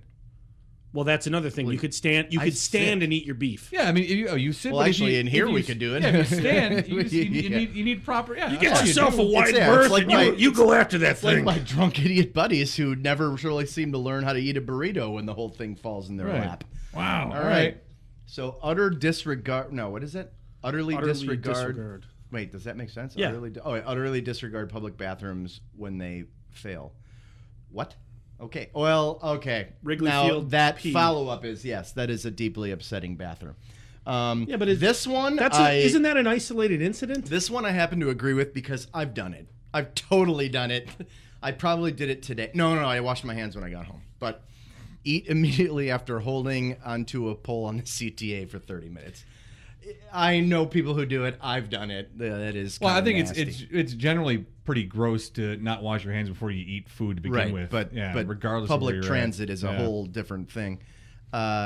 Sit in fabric-covered seats on the train that almost certainly have been peed on before. Well, I think worse than that even is bed bugs that have been found on the Red Line. Yeah. I don't seriously? I don't ever want to go on the Red Line ever. Seriously? Or at least I don't want to stand on it. Why do they need fabric-covered seats?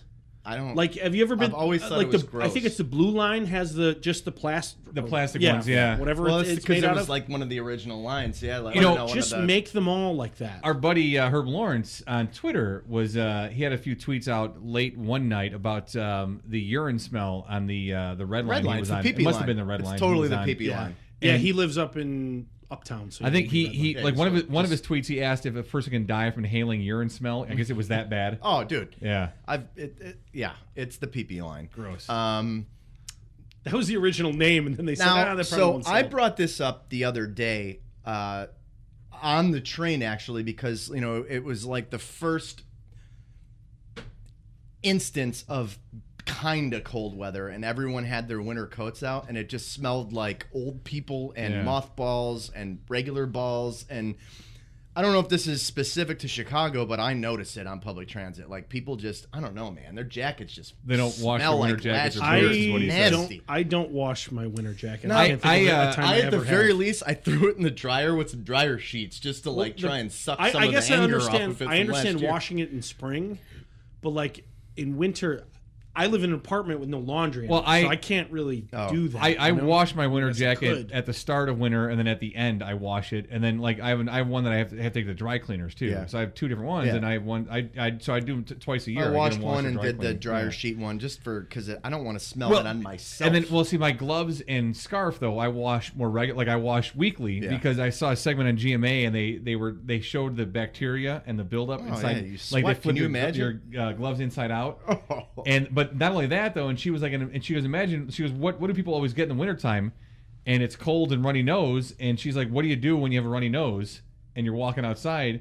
Wipe your You need to booties. wipe it on your glove. yeah. And Or then no, I'm never this cold where I like have things over my your face, and but that all- like I've skied where Right. it's like an ice shield of just Right. boogies. Yeah, so that's pretty gross. You should totally do that. You are a sage of wisdom for the future. Yeah, I actually didn't see this. Number while it 6 popped up. We're more infested with bed bugs than New York, which is a fact. Oh, also And rats. It was either last week or the week before. There was an article about how we have the most rats. Do you see a lot of rats? Not here. Yeah. In Lincoln Park, or not in Lincoln Park, but in the alley behind our old apartment. They were. I really have not always seen there. that many. So when I lived in River North, I was at LaSalle and Hubbard, and there was an alley about a half a block off LaSalle, and if I could go there anytime when the sun was down, I would see a rat. Oh, yeah. It didn't matter. Probably like a ton of restaurants over there. Too. Yeah, Like, that's all the bars and restaurants. I would go. You could, if it's dark, it could be 5 o'clock at night in the wintertime, or you could go at 2 in the morning in the middle of the night, any night, and there'd be a rat, and at least one rat in the alley.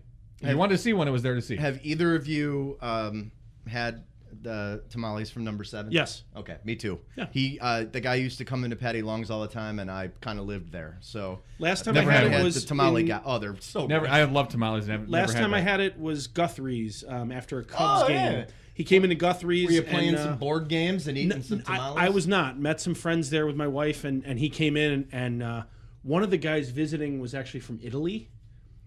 And I'm like, well, this is like a Gotta get Chicago it to- yeah, experience. get a Yeah, tamale. so here we go. Yeah. The last time I was at Guthrie's, I played Connect 4. It's a place full of board games. I have to tell you, as this list is going on here, the germs thing, I always think of George Carlin. Like, germs, when you have all this it's just practice.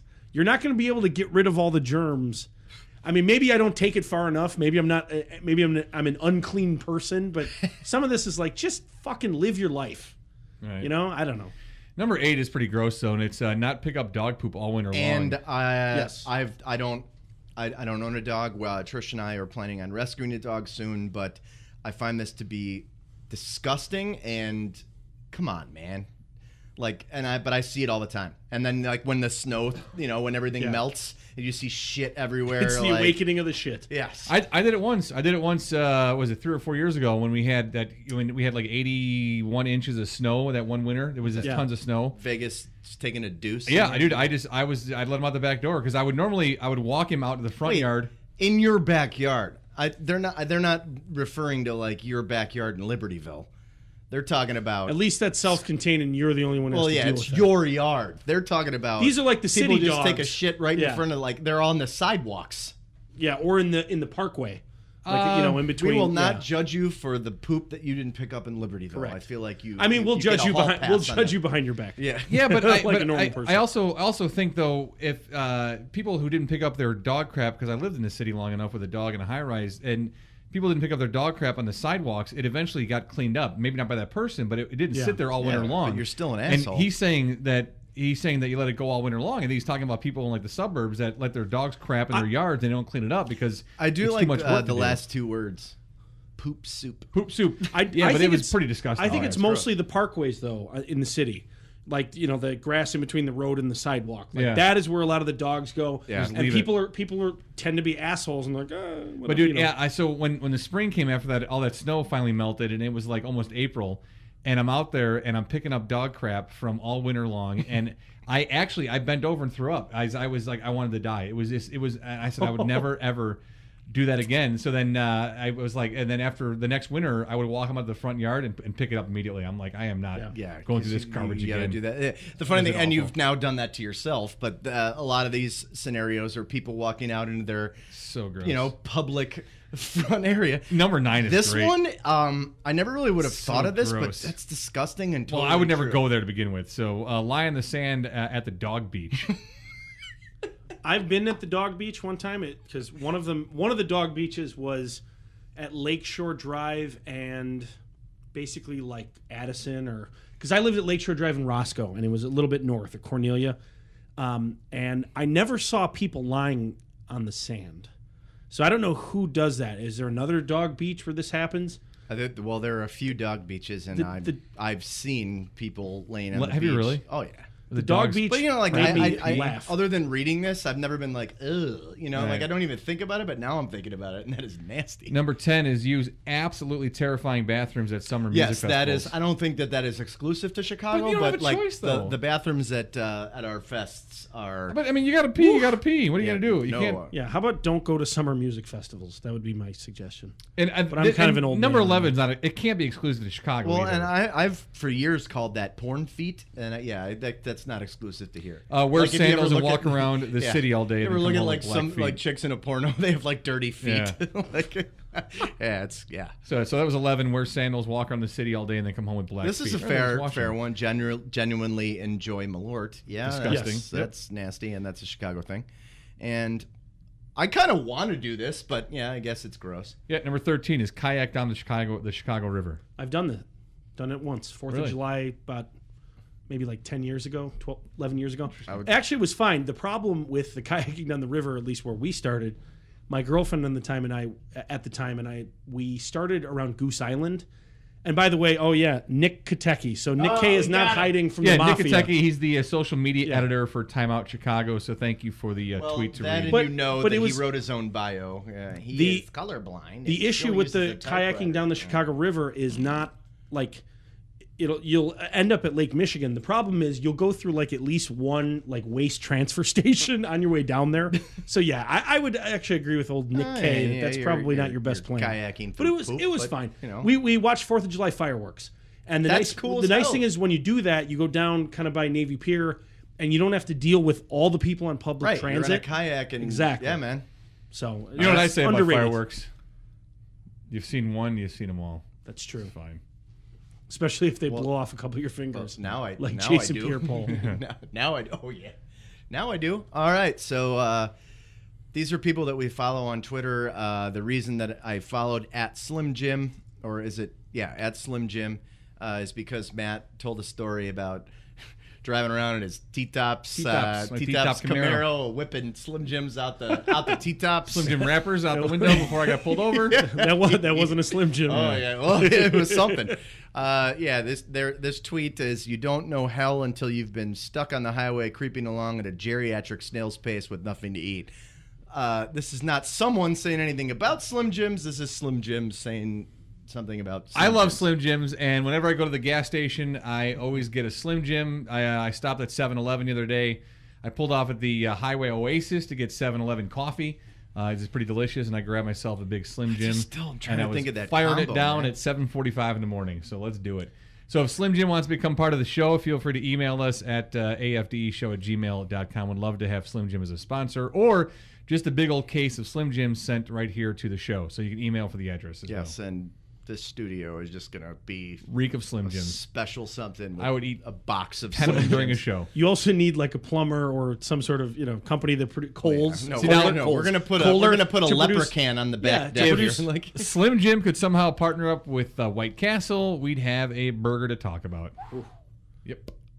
You wash it down with some coffee. My ass burns just thinking about that. You really do have an iron stomach. Like on the way home, you're gonna get. Jesus. You're gonna go to White Castle, get your sliders. You're gonna get a Slim Jim at 7-Eleven right here, and then have your cup of coffee on the way back. I definitely have at least one 7-foot tapeworm that's roaming around inside my body. So it's definitely what it is. All right.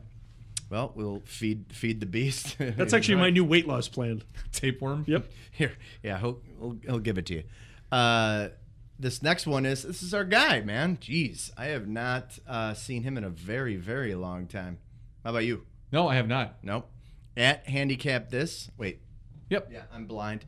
If success were easy, everyone would be successful. Stop looking for easy and start looking where you can add some value. I like these things. They don't all have to be funny or about Slim Jims or pooping or whatnot. This one I just agree with.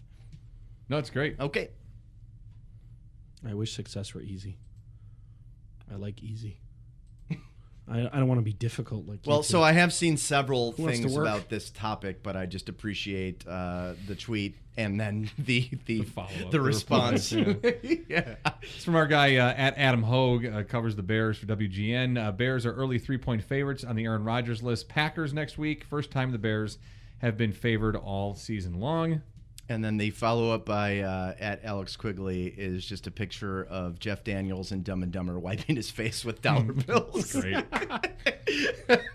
Which stuff. I think is outstanding. Actually, I did see something, and I don't know the exact stat, but it was saying that the last time that we were actually favored was Super Bowl year, maybe?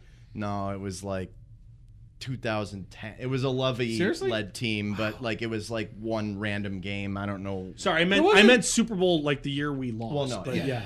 There No, wasn't. I did not think you meant 80. Trestman's first year when the offense was pretty decent. 2013. They weren't favored to win any games. One game of the two, between us. Yeah, we were because favored. that was the year that they hurt Rodgers. Shea McClellan hurt Rodgers in the game at Green Bay, and my Bears God, won. yeah, good old Shea. And then Rodgers came back to stick it up there. You know what? In the last game of the season, the fourth down play to Randall Cobb.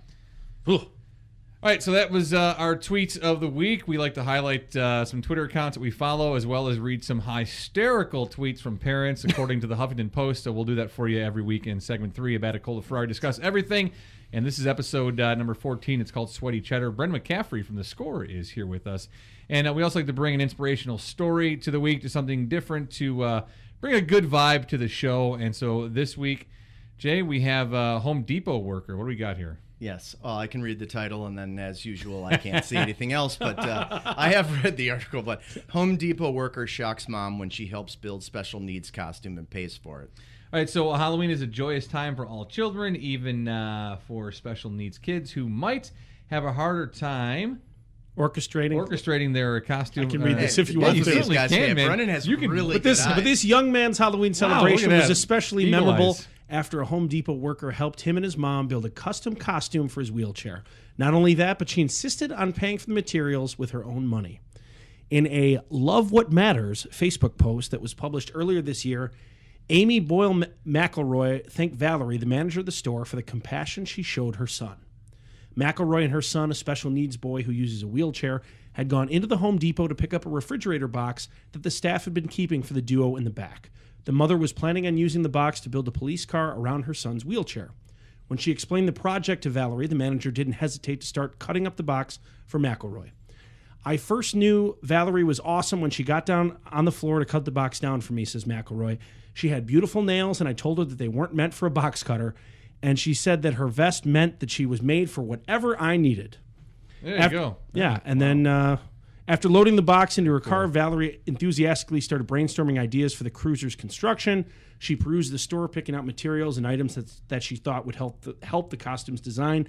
Then as they neared the checkout, she paid for the entire order. Wow. So... very cool. Yeah. Yeah, I mean, there's goes on a little bit lot more, more to the story, but it's just, I don't know.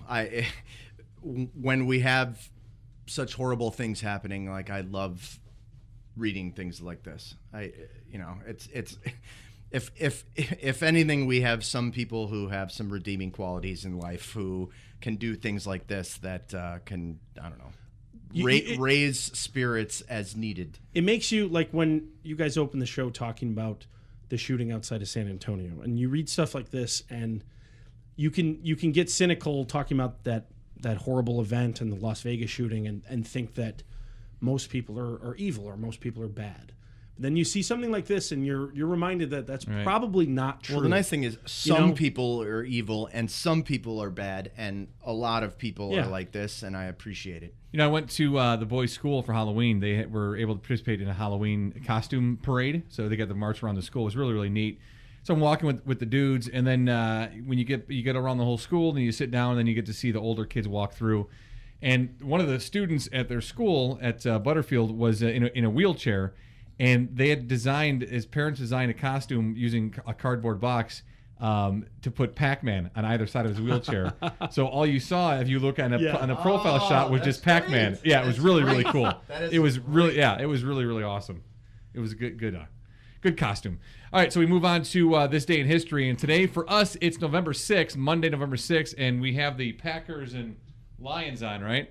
Yeah. Monday Night Football. For you, it's sometime after November 6th. Packers were getting their ass kicked the last break. Nothing wrong with that. It's 20-3 Detroit with 11:17 left in the There we go. quarter. So today, Monday, November 6th, as we record episode 14, Sweaty Cheddar, and this day in history, 1962.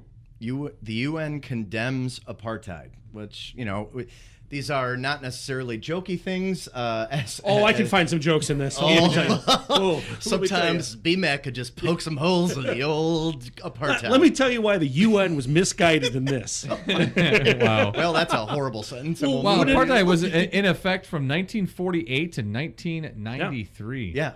Wow. I remember because when that, obviously not when the UN condemned it, but when it actually ended was my senior year in high school. Well, and Mandela, I don't know if Nelson Mandela was already in jail by 1962, but it wasn't too long after. I think he was put in jail in the 70s and then was released in the 90s. So because he was early in for 20 90s plus years. Yeah.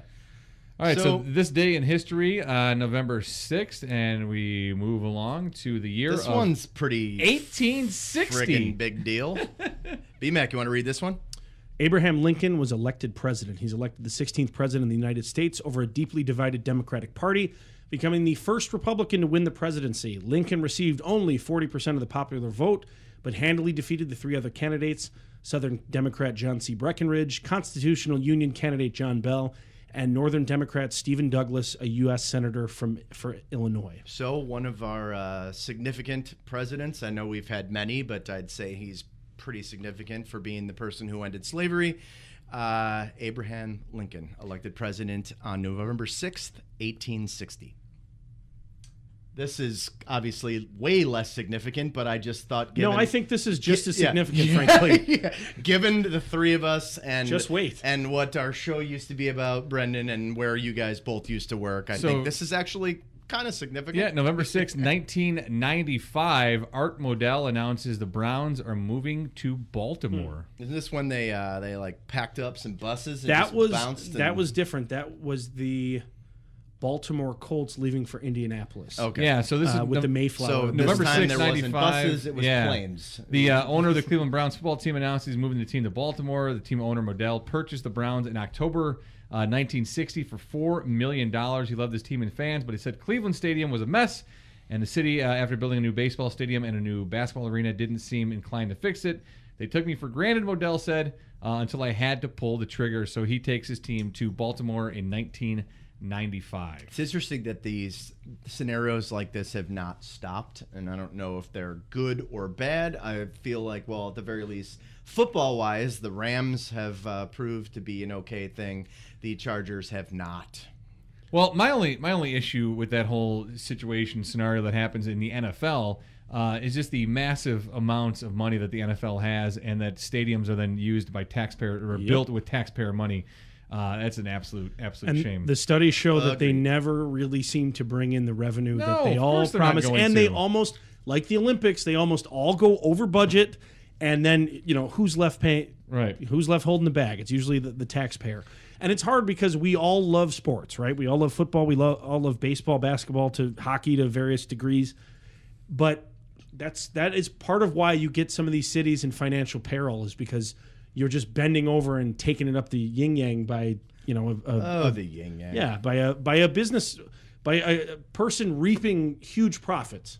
All right, we always end the show and the final segment of the show on a Batacola for Discuss Everything with rapid fire questions. We're going to involve Brendan in this week's edition. Yeah, let's just all answer them. Yeah, we'll answer them. That's fine. Right. Yeah, absolutely. Last week, I think I found some website for you and I to answer questions. It was like Smile Giggles or something. It was something for like teenage girls. Which totally makes sense. This one I found. This is really random questions to ask a girl, and so that's why I wanted to bring this to you guys, because there's some really good questions here. Here's the first one. What word do you always misspell, or do you have a word that you have to think through in spelling or spell it out as you're spelling the word out? Because I have a few of those. Receive. Receive's a tough one for you? You always have to do the I before the... Yeah. I before E except for C. I always spell out Wednesday and Tom or Row. Yeah. February. February. Always forget that R. Yeah, but like I got nuked for those like way back when like someone asked how they were spelled, and then I've never forgotten them. So... Okay. Oh no, man. Oh, you know what? My first spelling bee I was ever in, I spelled truly wrong, and it still burns me to this day. And now it's become a popular drink. Yeah. Oh, yeah. No, there you go. Was that round 1? Truly? It was. 2? Oh, yeah. Yeah, it was pretty early. Oh, no. I was out. Yeah, that pretty was quick. out. He was out. First word. See, and then I grabbed my book bag and I said, "Hell with this place, damn it!" And I marched out of third grade. I'm going to School of Hard Knocks. That's right. School, I learned something. All right, I need to think of a word, and then I'll get back to you. You're kind of taking the rapid fire out of this by taking so long to figure it out. I just mean I'm pretty OCD with spelling, so. I can tell you've got to look like you're about to stab us both. I'm not going to stab anybody. You've got that Ferrari intense look on your face. Yeah, man. All right. Well, obviously, Brendan didn't come with any questions, so... no, you're right. Which makes sense because you're our guest. What song always makes you happy when you hear it? What song always makes me happy when I hear it? Oh, it would have to be a Christmas jingle, and I'm sure it's Mariah Carey. All I Want for Christmas. Yeah, that's a good one. No Excuses by Alice in Chains. It's my favorite song. Well, I know. We're good with the 90s. Yeah. Matt is super. And a lot of Soundgarden stuff, as you know, Jason. Yes. All right. The era that Matt missed. What? What's your song? I Want to Rock by Twisted Sister. Oh, there you go. Every time I hear I Want to Rock, I'm like, yeah, I feel good. Which product would you stockpile if you found out they were not going to sell it any longer? Coca-Cola. Oh, really? Seriously? Yeah. Yep. Coca-Cola. I mean, I wouldn't stop. It would be like a rare bottle of wine or a rare whiskey that I would enjoy Coca-Cola. Okay. Yep. I would say pizza, but you can't really stockpile pizza because that would the whole thing, just all the pizza. That would go bad. All of it. You know what I would do if they were going to eliminate Q-tips, the actual Q-tip brand Q-tips, I would stockpile. Yeah, those. Because all the other ones suck. All the other ones right? are like sticking pencils in your ears. Yeah, exactly. I made the mistake of buying dollar store ones. Oh, you can't do that. Yeah, Never one time, again. and you used one, and that was it. Yeah. Yeah, I threw the whole fucking box. Actually, I think we still have the box, and that was like 6 years ago. I would stockpile Q-tip brand Q-tips. Well, just because now you said something about bourbon, I'm thinking about it. Buffalo Trace. I just want them to last forever. There you go. It's so good. Okay. So, yeah, my phone turned off. There we go. All right. Favorite sitcom growing up? We got different age range in this. Well, not us, but Brendan's younger. Growing up. My favorite sitcom growing up. Gotta move Cosby off the list. Yeah, maybe Mork and Mindy. Would that have been Mork and Mindy, or maybe Different it's not like Strokes? A family sitcom, but it was a comedy. Yeah, no, it was. Yeah. I'm trying to think of sitcoms I Probably watched. Family Matters for me. I do remember liking Perfect Strangers. What was it? TGIF. Yeah, TGIF. TGIF. Right? Like, yep. Man, Dinosaurs. Oh my God! I remember that. Not the mama. Like I was just coming out of we're getting old enough where I wasn't watching that shit anymore. Yeah, you were like going out to have fun. Yeah, I was at bars. I loved Different Strokes. Like that was good. I really loved that show, man, because it's totally common for a 60-year-old white dude to. Yeah, no one would raise an eye at that these days. Right. Or maybe Brady Bunch too. I watched a lot of Brady Bunch. I thought that was always because we saw it after the fact, right? Yeah, but I always thought that was like, oh yeah, because in a half hour, here's a tragedy and everything's great at the end. Well, my favorite episode ever was the Hawaii one when Vincent Price was on there. And and there the was kids the tarantula get lost and stuff. Yeah, I do know. I just liked when Marsha got hit in the face with the football. If you could only eat one food the rest of your life, what would it be? For me, that's easy. It'd be sandwiches. So that way it leaves a really wide umbrella for me to eat. Sandwiches. Which would also include a hot dog. No. Wow. If I only had one food to eat, I wouldn't want to live very long. So I guess I'll take steak. Ooh, you definitely wouldn't live very long then. Yeah, that's fine. You ate nothing but steak, your heart would stop. Who cares? Who cares if he died? No. Oh. Who cares? Because I'd eat the shit out of steak too. High protein gruel. Steak. That's a good one though. Honestly, we eat like common stuff all the time, but it's few and far between that I have a good steak. So I would like to have that. Yeah, sandwiches or pizza, one of the two. Pizza's always a good answer. Mm-hmm. All right. What is the first thing you thought about this morning? I know exactly what I thought about. First thing, I'd have to say Jack because he was in my face poking me in the cheek, asking me if it was time to wake up. So, all right. yeah. Is it time to wake up? Yeah. Okay. I would say, should I hit the snooze button a third time? Oh man. This is I generally used to not be that person for the last like 5 years. This is what happens to me every Monday, sometimes mornings, but every Monday. Fuck off. Like when the alarm went off, I said, fuck off. Or you've got to be fucking kidding me. One or the other, but this morning it was fuck off. And I say it out loud, too. All right, if you open a restaurant, what kind of restaurant would it be? Would you go back to the homeland and traditional Irish food? It'd be traditional. Yeah. Well, it'd be traditional Irish. That's what I would do. My wife would run it, and I would be the bartender. There you go. And she'd be the GM. That'd be a place I would go. I'd be honest with you. Did you ever go to Cullen's on Southport when it was there? Yeah. It'd be like that. So potatoes and... Yeah, like Irish stew and bangers and mash and stuff like that. Or if you ever go to Mrs. Murphy's and Sons. I do like the... I will never go in Murphy's Bleachers because... As far as I'm concerned, fuck that place. Irish bar. But I like. Well, I'm just saying of the group of bars. I don't want to go there. But Mrs. Murphy's and Sons on Lincoln, like Lincoln and Byron, is pretty good. I would it's a good place. Always go on Saturdays to Patty Long's in the morning to get the traditional Irish breakfast, and then now when we do that pub crawl every year, one of us hosts, and we all make our own traditional Irish breakfast, which is fun. Now we even get the blood sausage. It's a little weird, but it's still delicious. Mine would definitely be like a late night eating place, small foods and like taco sandwiches, but late night thing. You go out and have a couple drinks somewhere else, and you're going to end up at my place for a last couple cocktails and some good food at the end of the night. I would like to do like something with like just comfort food, because I know that that's a, could be a blanket term, but like good comfort. You know what food. I don't understand about this city? There is not a very good late night pizza option. Other than Chicago's? I said good. I know. Chicago's pizza. Yeah, I was just. Yeah, no, I agree with you on that. Because anything that's open late is generally just enough to get by before the purpose of it, but it's not good. Like all the good pizza places close like a regular restaurant. I'm not saying like Domino's is better than it used to be, and I'll get it late night, and it's fine. Like it's but good enough. That's not a pizza that you're targeting. If that's your if everything's open, that's your option. That's your open option. I feel like that's a market opportunity that's missed, and maybe it's not profitable because people are irrational at that time. You can't count on the business, but I'm just shocked. Like you go to New York City and there's a fucking place you can get a slice on like every corner in Manhattan, and a good slice. And it's probably not the same in Queens and Brooklyn. Who knows? Right.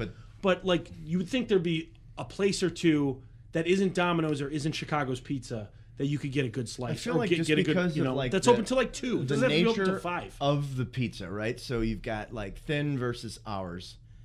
It's really hard to do like a fast version of that, and then but thin. No, I'm not defending. I just mean like I like thin. I like. Well, I mean, I don't think people really thin. Like Matt and I love Pat's. Like I love like good. Do you think people late at night though want deep dish like at 2 a.m. when they're hammered? See, I don't. I'm talking like just give me a thin slice. I just wanted like what was going to make me feel like less like shit in the morning and something that soaked it all up. But no, I just meant like just what we're known for. I'll go get a good slice of thin or a slice of thin. It doesn't have to necessarily be good as we're talking about, but all right. So, I thought this one was funny. If you were a crayon, what color would you be?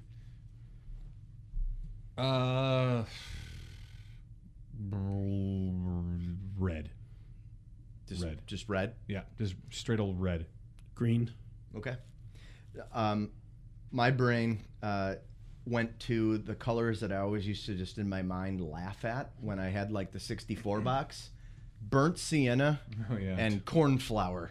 Like the light blue, right? Yeah. I'm on the fence between the burnt sienna and the cornflower because I always been like, what the. Burnt sienna is the color of car your uncle had that like was a real shit box. It really is. Yeah. It's like the car that the not so trustworthy guy in Sopranos would drive. Yeah. It's not brown. It's burnt sienna. Or I don't think they call it a tan like Cutlass Sierra in Fargo. All right, do you have a quote that you try to live by? If not, what's your favorite quote, if you have one? A quote. I'm paraphrasing it, but it was something that Eddie Vedder said that I have on Facebook somewhere. I haven't updated in a long time. But he said something like, if you've got good friends, love them while they're here. Oh. That'll work. That's outstanding. Yeah. By the way. That's really good. And I also like, real quick, The Godfather. Vito Corleone says it to Sonny, and I think Tom Hagen's in there, maybe Michael, but I doubt it. And Johnny Fontaine, he says, good, because a man who doesn't spend time with his family can never be a real man. Excellent.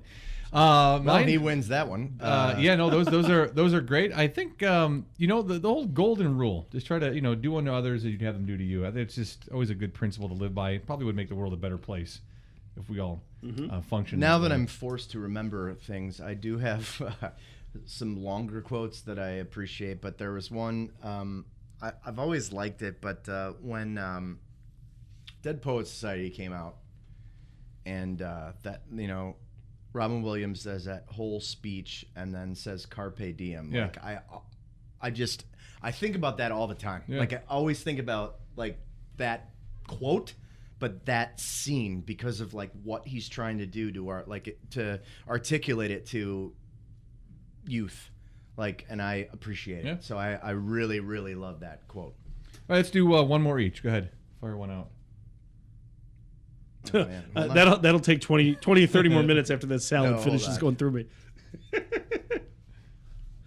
Who's your favorite Beatle? Let's do two more.